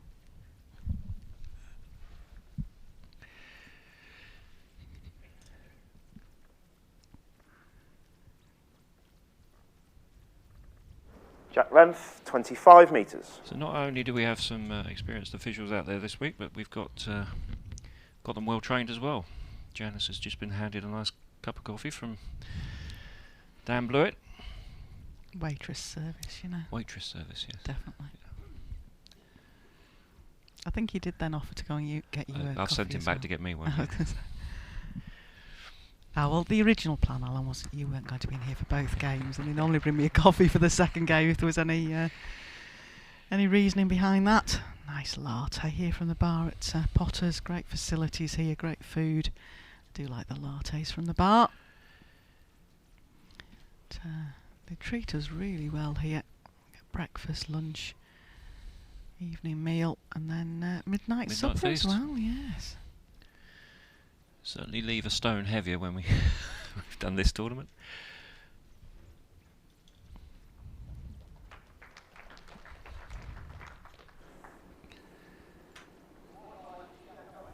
No, it's 2 inches short of jack high.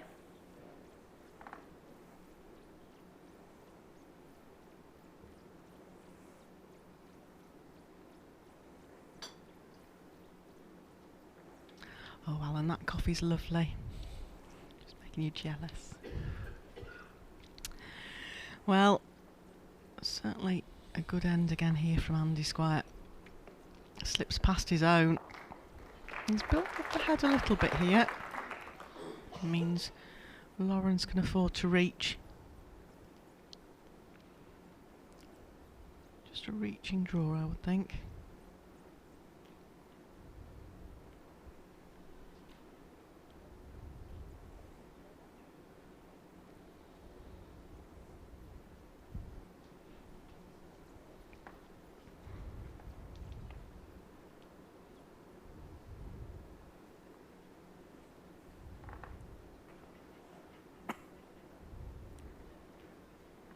Two green.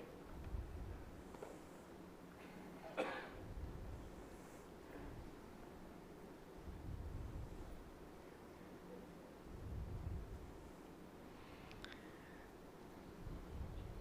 believe Donald's from Devon, from the Ofcom Bowls Club. That's probably one for us to more ask there's Dan Blewett about. gap.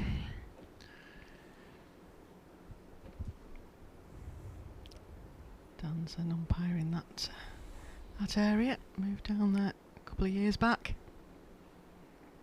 But happy birthday. You also know it's Dave Rankin's birthday today, our Australian pairs player.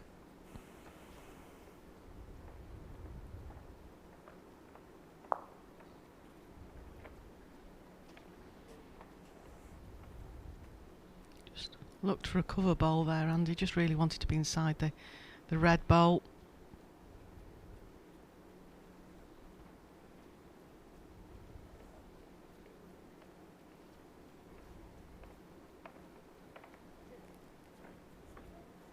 He's played the sort of weight he wanted, just not got the line for it. Not easy out there. Very difficult shot to play that slightly running bowl on this carpet. You don't see many of the top 16 play those sort of shots. It's not an easy one to pull off on this carpet. Usually a draw or a drive.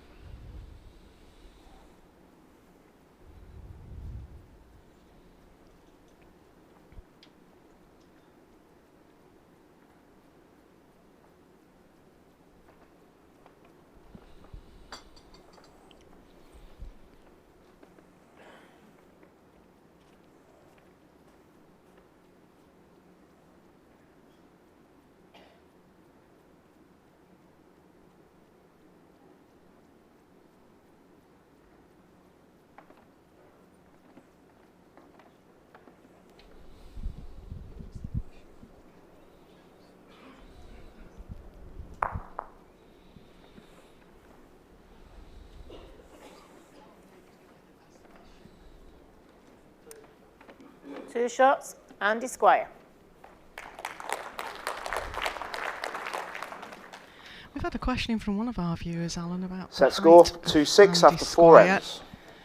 You were on the rink with him yesterday. From our camera angles, he certainly looked taller than your good self. You don't have to put that down on the player profile, but can you have a best guess at that one for somebody? Yeah, I was looking up to him, so he was. I'm 6 foot. He must be 6'2", 6'3", I should think.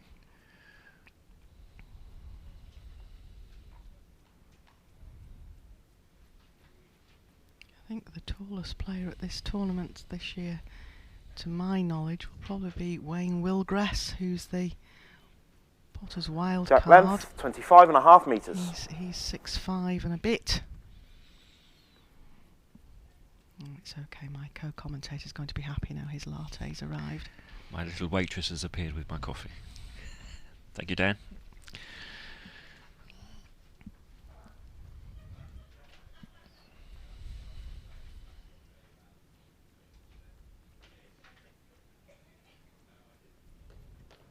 Good start again from Andy. Been very consistent, especially with his lead bowl. That's what you want out there. You don't want to have to be creating things with your third or fourth bowl.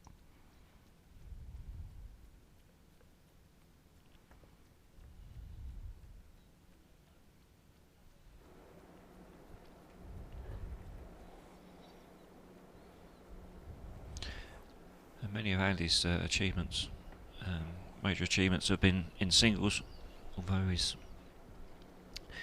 equally adept at team play. The gap is 5 inches. And certainly when you've got drawing ability like that, it's in team play it's key to have a lead that will be able to give you a good start. Oh, immediately his body language thought he was quick with that. It's a very good line again, Andy.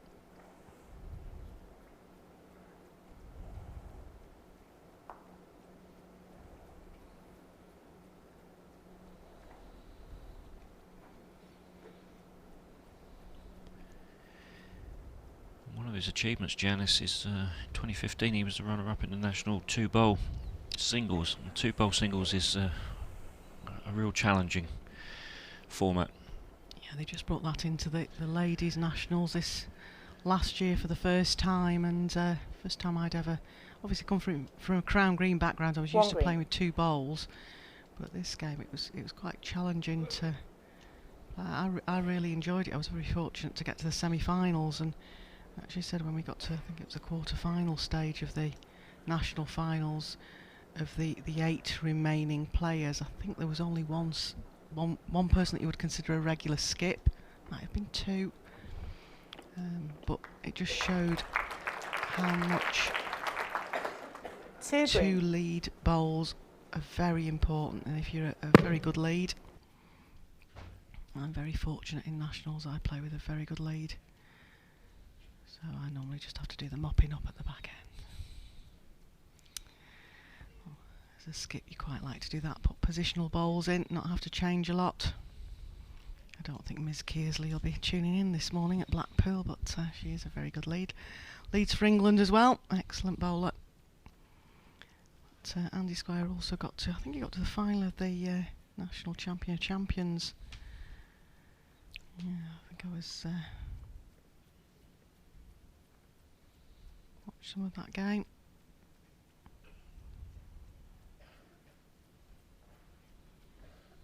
Very experienced bowler, Andy.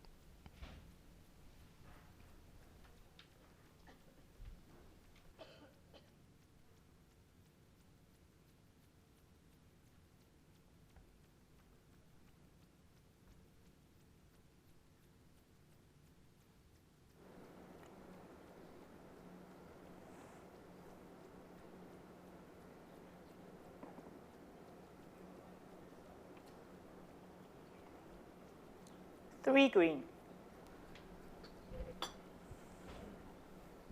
Yeah, we're just having a look at Andy's profile there. I was referring to the EIBA Champion of Champions, which, yes, he was runner-up in 2016. I thought I was there for that game, but Alan's just pointed out to me that also he was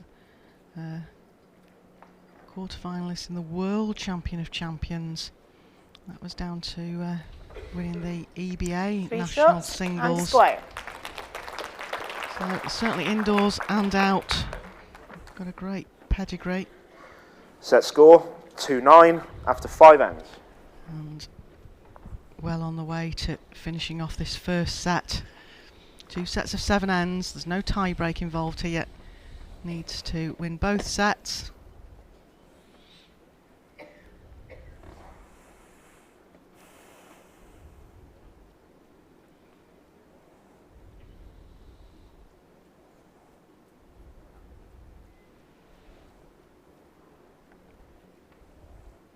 There's probably some permutations if you just won one set and then would have to get Jack more length, shots 24.5 metres. down Lemessurier, but I think if he just goes for, you just go out there to try and win both sets really.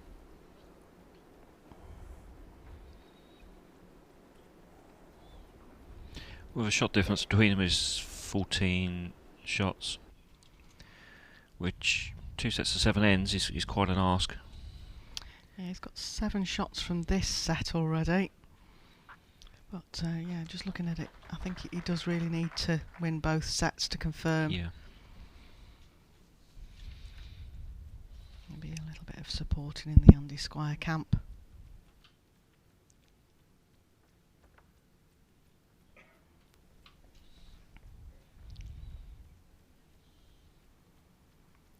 Dan Lemessurier will be sat somewhere hoping that Lawrence can just turn this round and win the second set. And that's a very good bowl.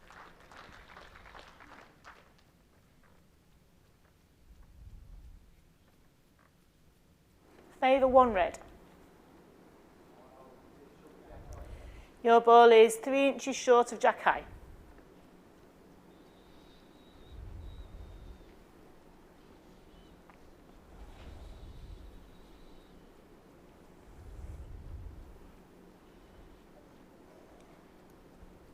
Not only have we got coffee today, Alan, but one of our lovely stewards out there has brought us some chocolate brownie cake as well. So we're getting well looked after. We're here. spoilt. I know.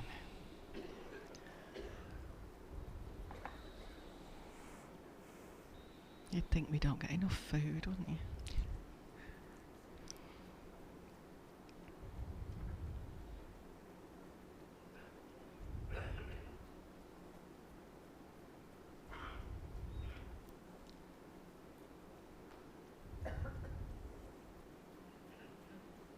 Don't forget, if you can't stay with us, you'll get all the news reports on worldbowlstour.tv. Try and join us this afternoon at 2 o'clock because we've got 2 cracking semi-finals in the World Open pairs. Paul Foster and Alec Marshall versus Colin Walker and Ronnie Duncan. Still favour just the 1 red. Played each other twice before out there on the portable rink, and the honours are even. But as Colin Walker's quite happy to remind everybody, it was actually the Walker and Duncan partnership that won the last meeting of those 2 pairs.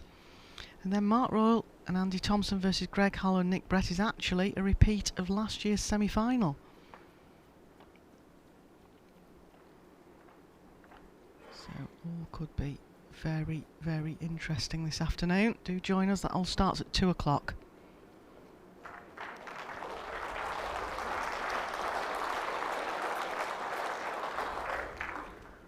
One green.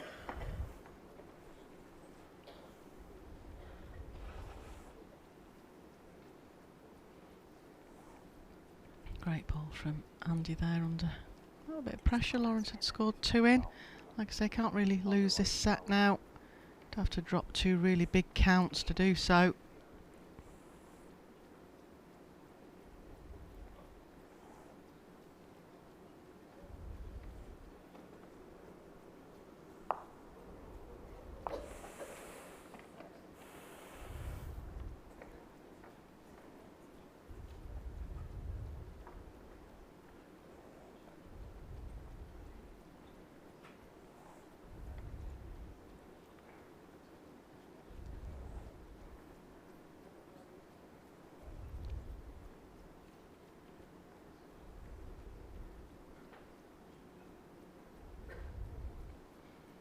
Just a draw again for Andy.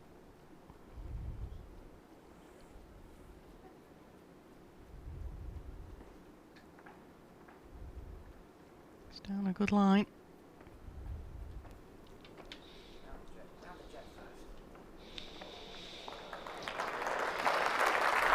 Another excellent ball there from Andy. 2 shots. 2 green.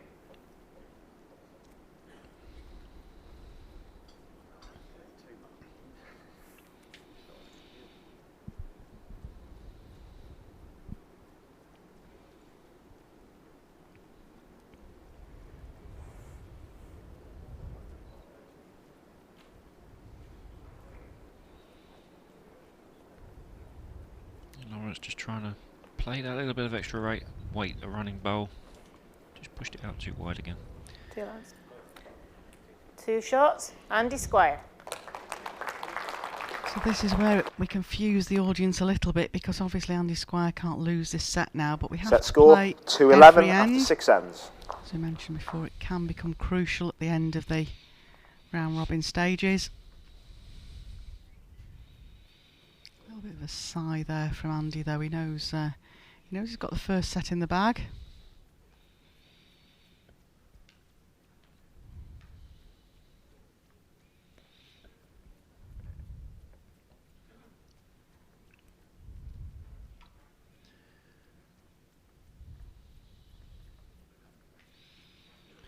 So really this end a little bit of practice for Andy going into the next set where it all starts again. He knows he can't lose this one, so he can relax, a little bit of practice, focus Check on length, 24.5 metres. the start of the next set.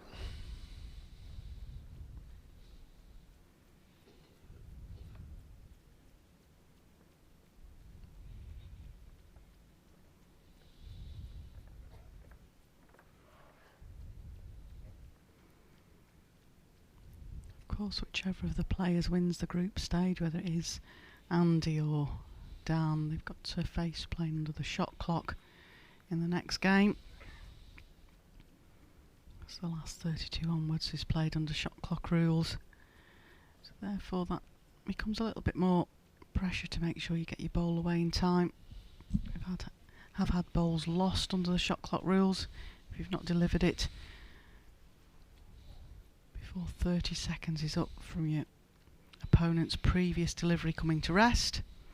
You would lose your bowl.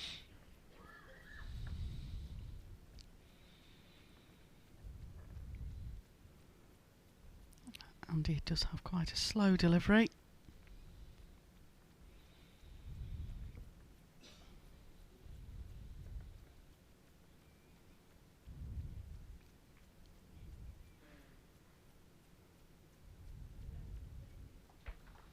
Good here.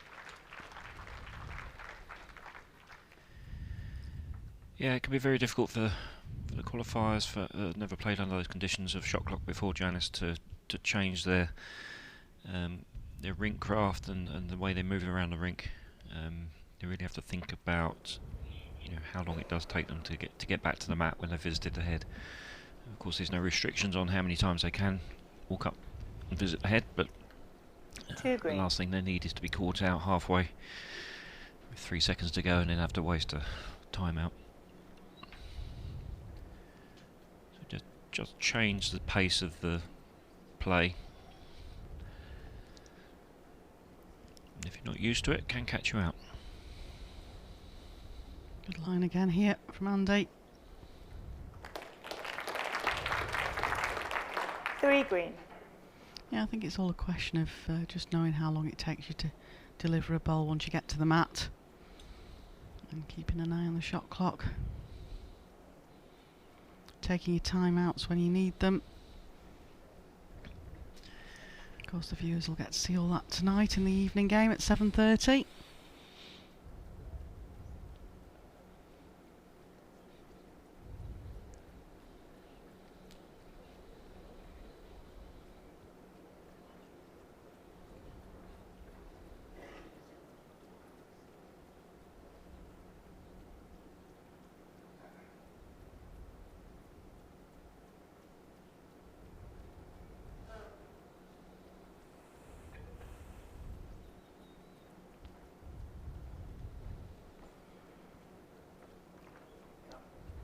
Close again.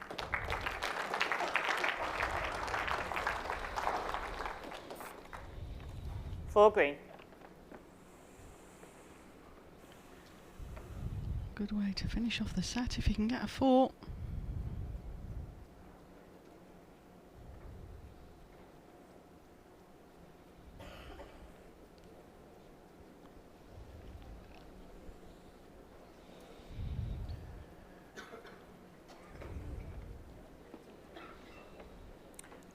Four shots and the first set, Andy Squire.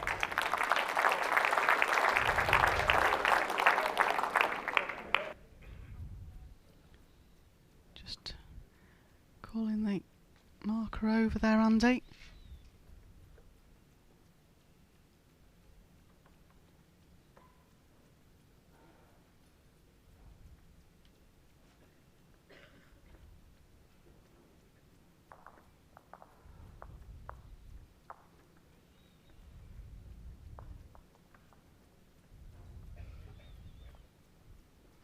Much of discussion. We couldn't pick that up, Alan, on the headphones here.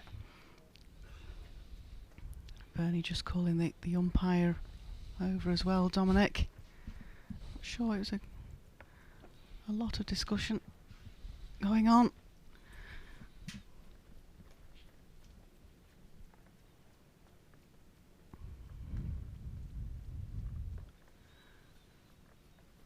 We'll find out afterwards, no doubt.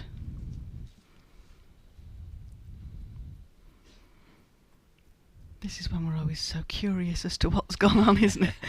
I'm sure the viewers are the same, thinking, what was that discussion? He's just won the first set 15-2.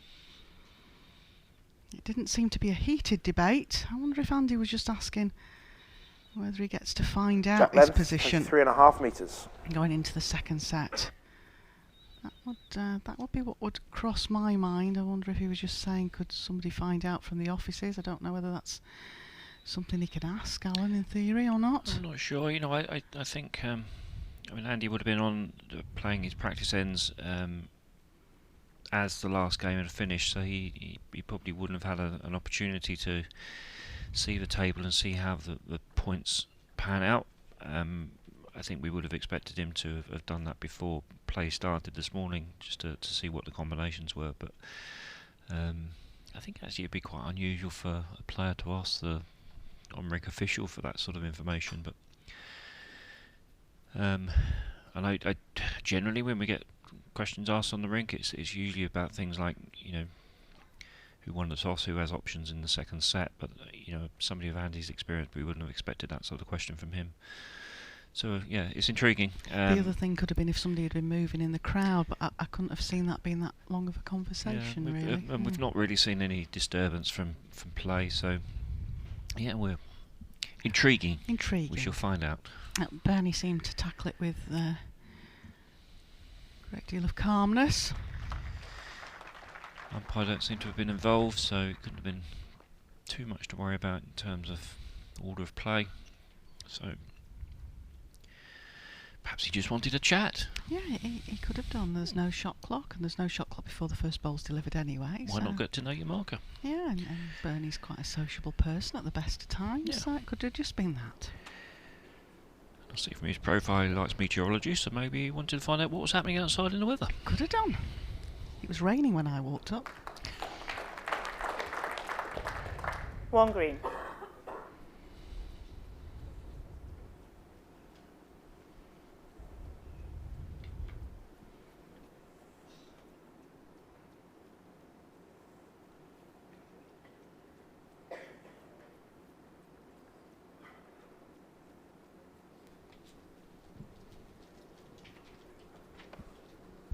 Close here again, Andy. Oh, he's certainly playing superbly well.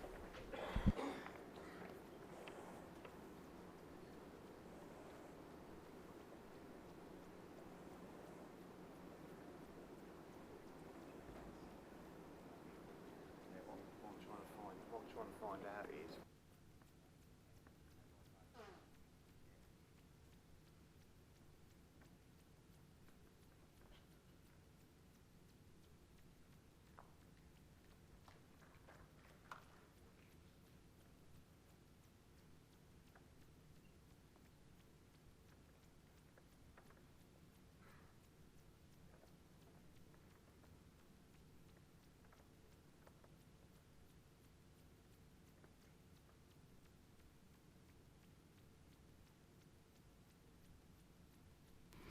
Well, we've just found out the gen on the situation within the table. Andy, if he wins this set, he definitely goes through. That's really what he's looking to do, isn't it, Alan? He's not wanting to. Yeah, that's his aim. 2 green. That's what he's got to achieve. If he loses it, Dan goes through. So Dan will still be about somewhere listening to what's going on. And Dan's still 1 shot ahead, I believe, in the table. That's all tight stuff. 2 shots. Andy Squire.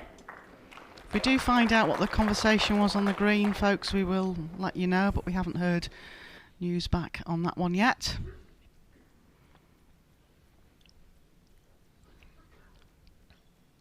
That's the thing about this streaming, everything's going out live to everybody, so people do like to know what's going on.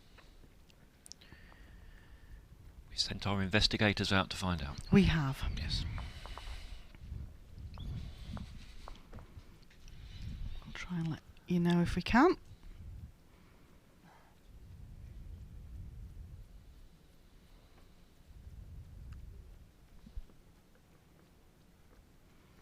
Don't forget, I've still got Alan with me for the remainder of this game. If you've got any questions, if you want to let us know where you're viewing in from.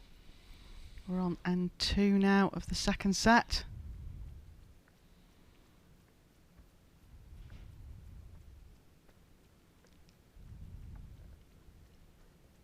Jack length, 25.5 metres.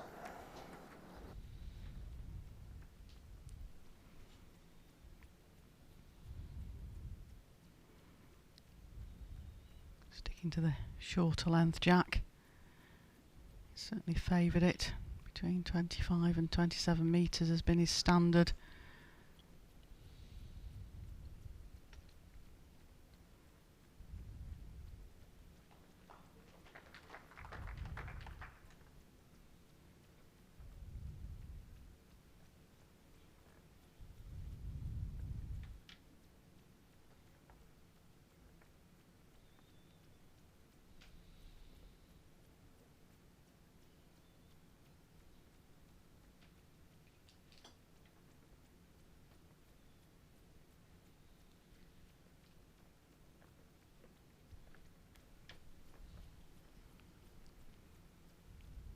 All about setting this set off well for Andy Squire. Taking a 2 at the first end. Just wants to increase on that.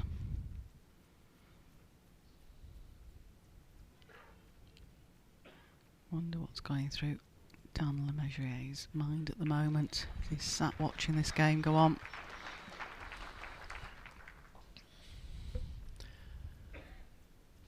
A little bit of nail biting, I think. Yes, there'll be a bit of worry.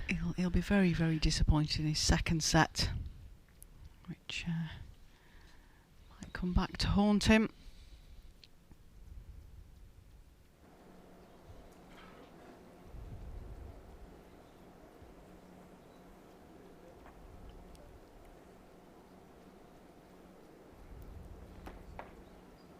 Two green.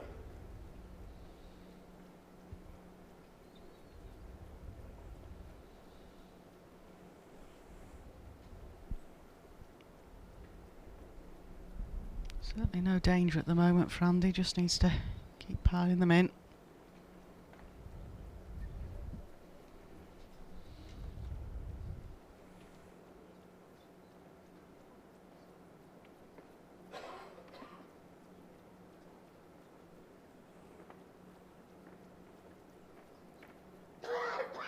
Three green.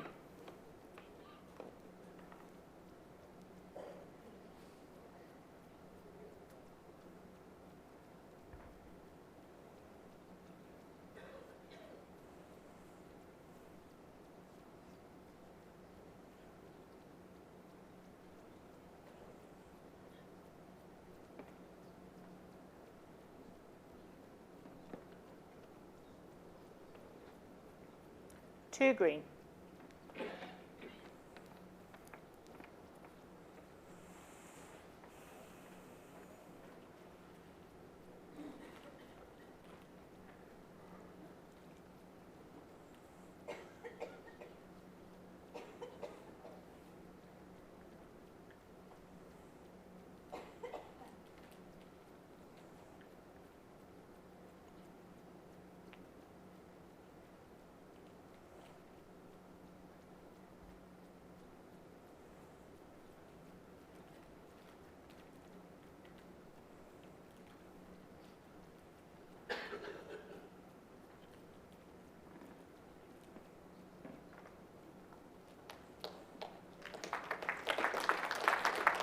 Three green.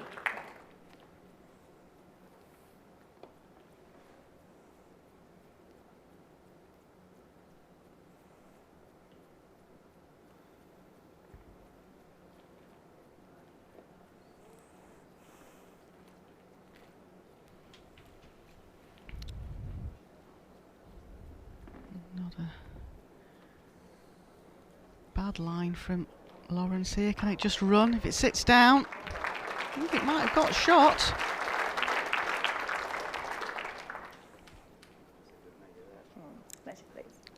a measure being called. Measure for shot. Dominic Simcoe being called out to measure here. Tight. It was a good final bowl from Lawrence there.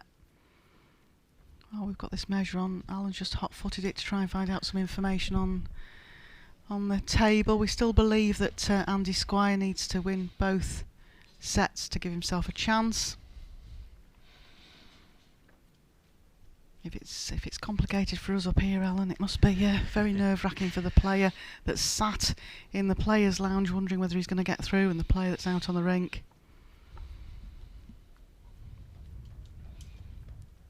One shot, Andy Squire. Yes, James, we were just thinking about some what-ifs, just to share with our viewers, and we've got the technical people working on the what-ifs at the moment. Set score 0-3 after 2 ends. So we might be able to share that with you. The way things are going in this set, though, Andy Squire still dominating, so I think we would fully accept that Andy's going to win this set as well. But you know what happens? Anything can happen in this game. Well, Lawrence just played a really good bowl at that last end. He was very unfortunate not to just get shot out of it. Yeah, Lawrence is drawing well. I mean, he's Jack drawing length 26 metres.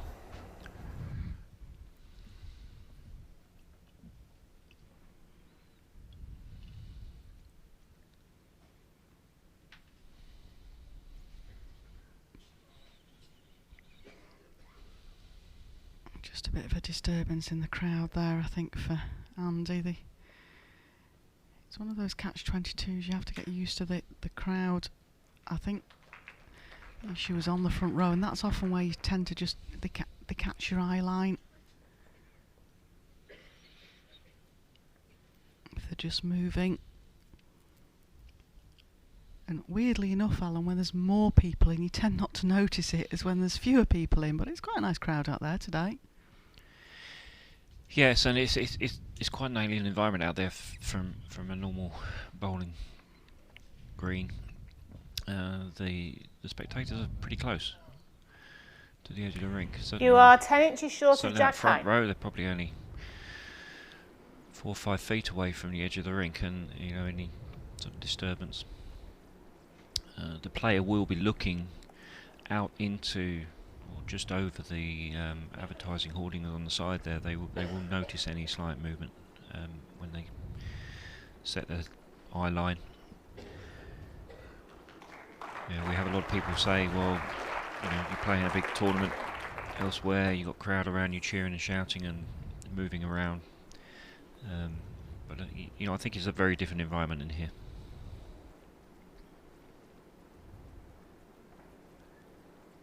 It is indeed. You can even hear the sweetie wrappers being unwrapped, like they say about hearing a pin drop. The more people are in, the more you tend to hear. But I think that was literally just somebody who was just moving, and we saw the person moving right level with where Andy was on the mat. He didn't play a bad bowl for it though, but he's maintaining his concentration, which is important. And I think what we've just talked about, Janice, with the noise and crowd noise, it does open up that debate about you know, how effective players can be by noise and what's happening around them. And of course we go to other events around the world where there's a lot of noise and a lot of movement, and players don't tend to get too upset around it, but as we said, it's quite a different environment in here.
Good positioning bowl there from Andy. Holding 3 shots. Just protecting the back position.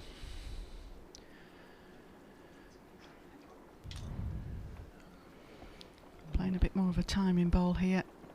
Very difficult shot, as we already said, Janice, and you can see the result of that. If you don't get that right, it really does punish you. 3 shots, Andy Squire. Well, it's going to take a lot for Andy Set to score not win this second set 0-6 now. after 3 ends. Yes, he's certainly looking to dominate this set again. We spoke earlier about the what-ifs. Could all become academic, but actually I wanted just to find out what would possibly happen if the shot difference as well was tied at the end of this match, which it potentially could have been. In that event, when the shots difference is tied, then both players will play a single 25.5 end metres. of 4 bowls each. And then if that's a no-score end, then there'll be a straight 1 bowl shootout. So that happens if we ever get to the event when points are tied, shot difference is tied, we would end up with a single end of 4 bowls. So that means that Dan's probably sat out there still in his shirt and whites, then waiting to see the outcome of this game in case he has to play a 1-end shootout. Yeah, and that would be tense. That would be interesting as well, because it would also mean that Andy Squires has got the run of the rink now at this time of day. The rink changes at different times of the day. That would be very interesting. We've had 1 bowl shootouts before in the singles when the third end of a tie break's been a tight measure that's not been able to be separated, and then we go to a 1 bowl shootout.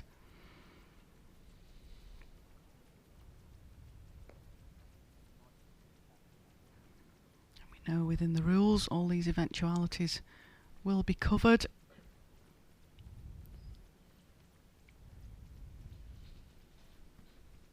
World Bowls to have their own set of rules. I know one of the stewards was asking me this morning, apparently one of the members in the crowd was getting quite irate yesterday when the Australians swapped over after the first set in the pairs, but it is part of the rules of the pairs. You can swap over after the sets are completed, so that's after the first set and after the second set before the tie break if you want. It's all part of the World Bowls Tour rules.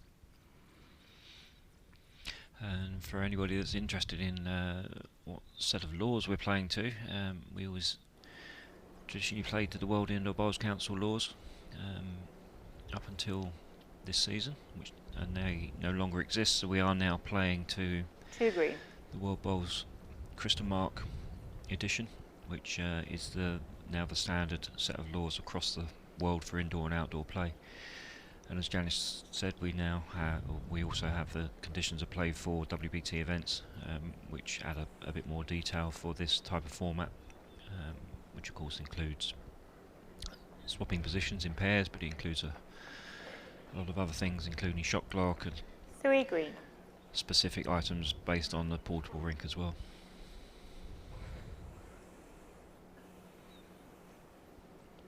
Well, I think if Andy picks up 2 or 3 at this end, I think Dan Lemessurier can probably get changed. Well, Lawrence looks on a good line here. Can he pick the jack up? Oh, great bowl. Great shot.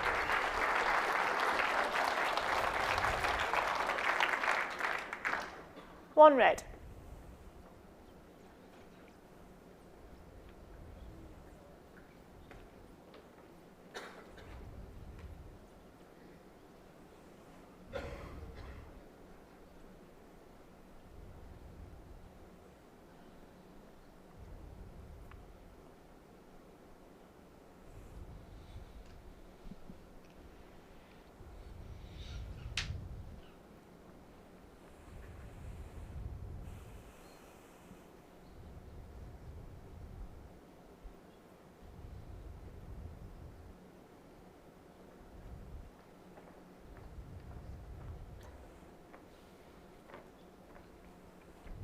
Not sure with that one from Andy. I think he was just looking for the draw and a touch on the jack and overplayed it.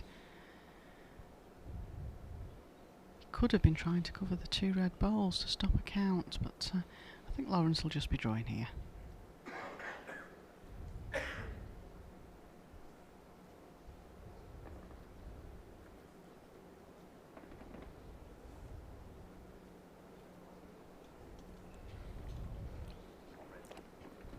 One shot, Lawrence Hurwitz. Set score 1-6 after 4 ends.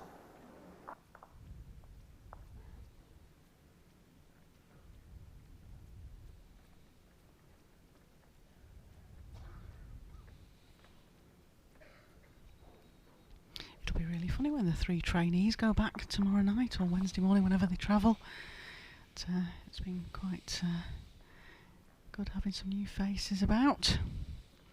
And of course, we have the lovely face of Mike Davies arriving tomorrow night to start work bright and early, I believe, Wednesday morning, first shift up. Marked our singles final here last year. Jack length 28.5 metres.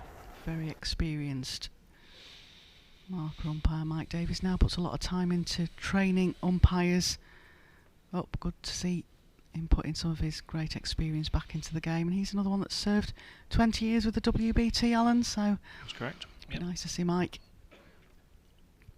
Started together at the same time, the World Indoor Pairs Championship, when it was a separate event.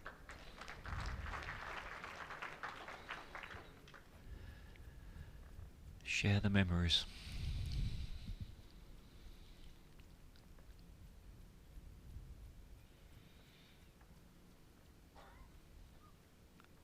Certainly been a good few adaptations over the years that you'll have seen, Alan. I know from my press side, I mean, I've only been commentary for the last few years, but prior to that I was doing a lot of press for the events, and I remember when coloured trousers were tried out for the players, and we had play just in one direction at one event, and we had all sorts of things.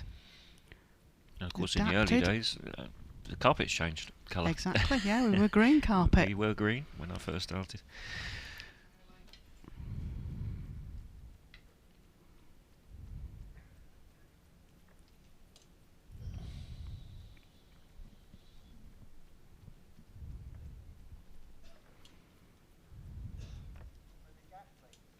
The gap is 3 inches.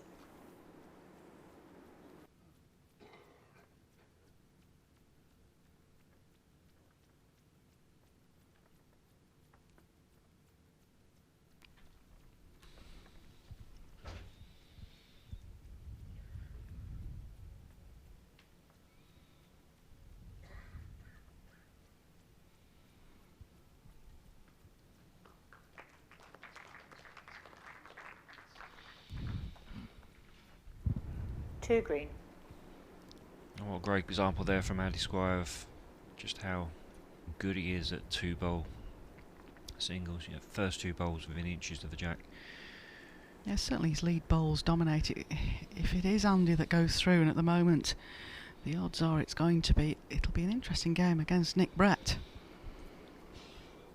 Nick played very well in the pairs yesterday. Of course, he's got the pairs semi-final this afternoon. 2 red. Great bowl there from Lawrence.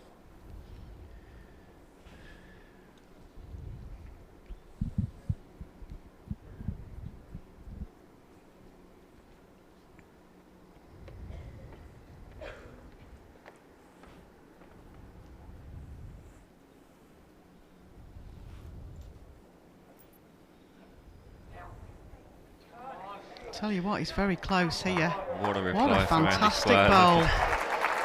Slight Good ball adjustment. from Lawrence, with a reply like that from Andy. And what could he do? 1 green. I think that's virtually what Lawrence is saying. What am I supposed to do now?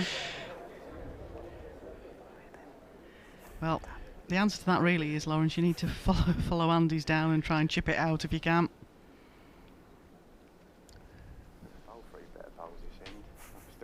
I think it's the only option he has, Janice.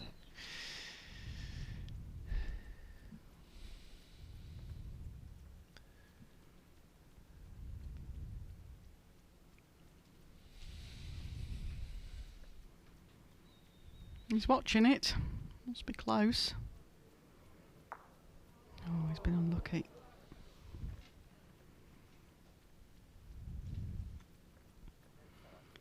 Well, I think as far as the situation goes here, yeah, Andy's taking the one shot. One shot, Andy Squire. 6 shots up with 2 ends to play in a set he needs to win. I think it might be we'd normally say a start the car moment for Dan Lemessurier. Set score 1-7 after Start 5 the ends. aeroplane engines to take you back to the United States. That's lovely to see the handshake there, the pat on the back, the camaraderie between the two players there. Great to see on the rink. Well, at the end of the day, when a player plays a bowl like that, you just have to hold your hand up and say, great bowl.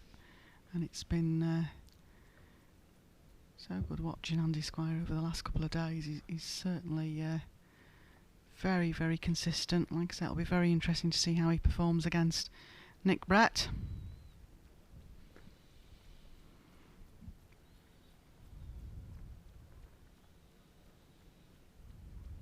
But equally, of course, I think I'm Jack sure length, Lawrence has 25 found and a half this metres. such an amazing experience to come over and play on this world famous portable rink. I think as I said yesterday when Lawrence played last night, we're normally used to seeing the name of Zvika Hadar over here. He's the most consistent qualifier from Israel. But so Lawrence, I'm hoping he's enjoyed his experience over here. Lovely man, certainly made lots of friends.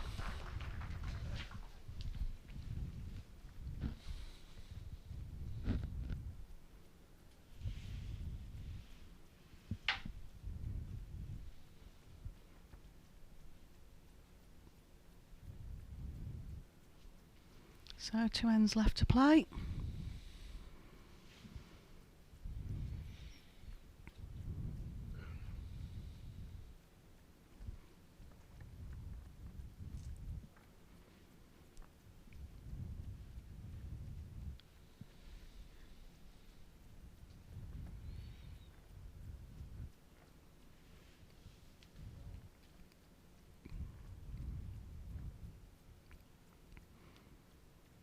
Again, he's not far away with these lead bowls. Just overplayed this, but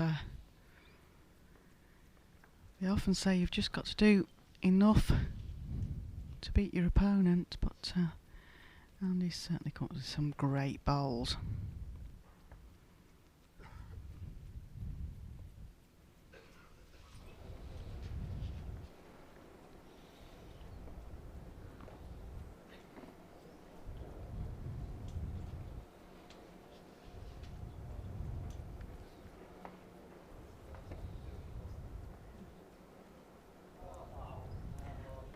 The last bowl is 10 inches short of Jack high.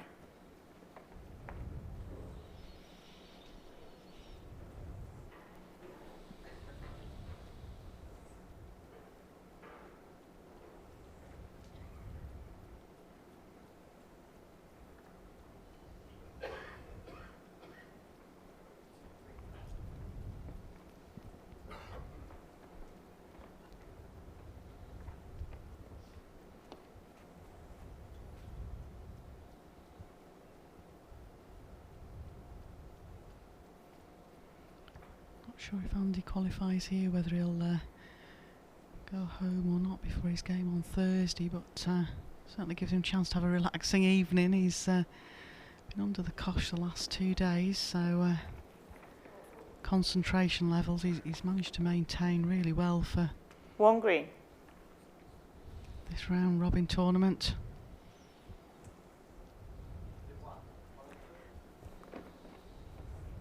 A favourite's only one. As we were saying earlier, Janice, I think it really depending on what the work situation is, how much time you can get off to play these tournaments,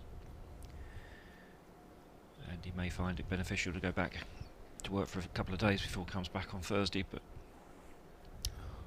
alternatively he might just enjoy the Norfolk coast. Yeah, that might be the chance to take a couple of days off.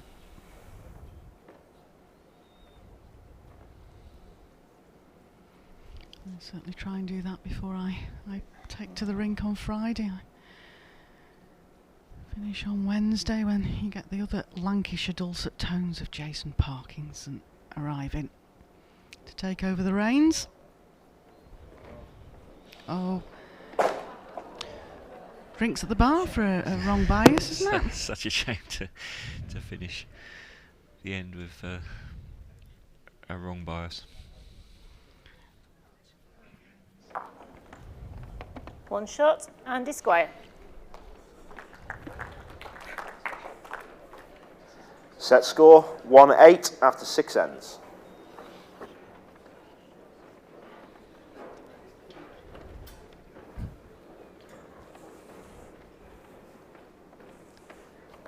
So final end of this match, guaranteed now that Andy Squire has won this second set.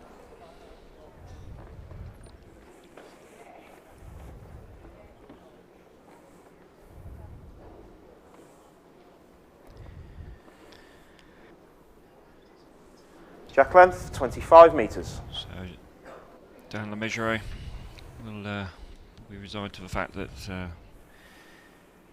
unfortunately he won't be qualifying through to the next stage.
Two green.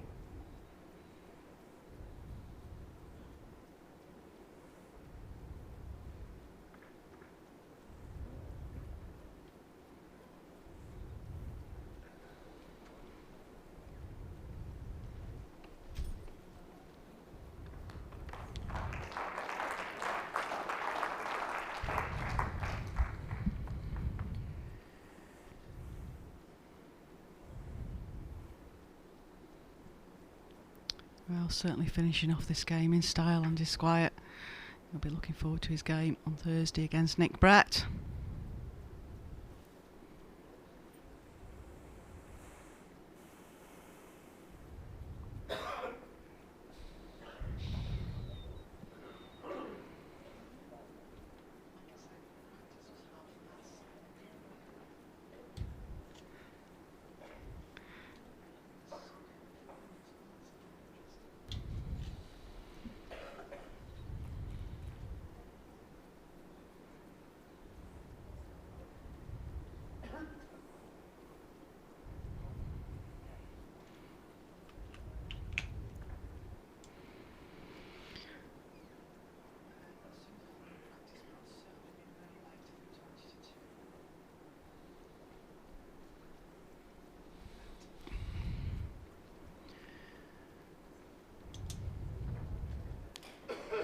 Well, the shake of hands there.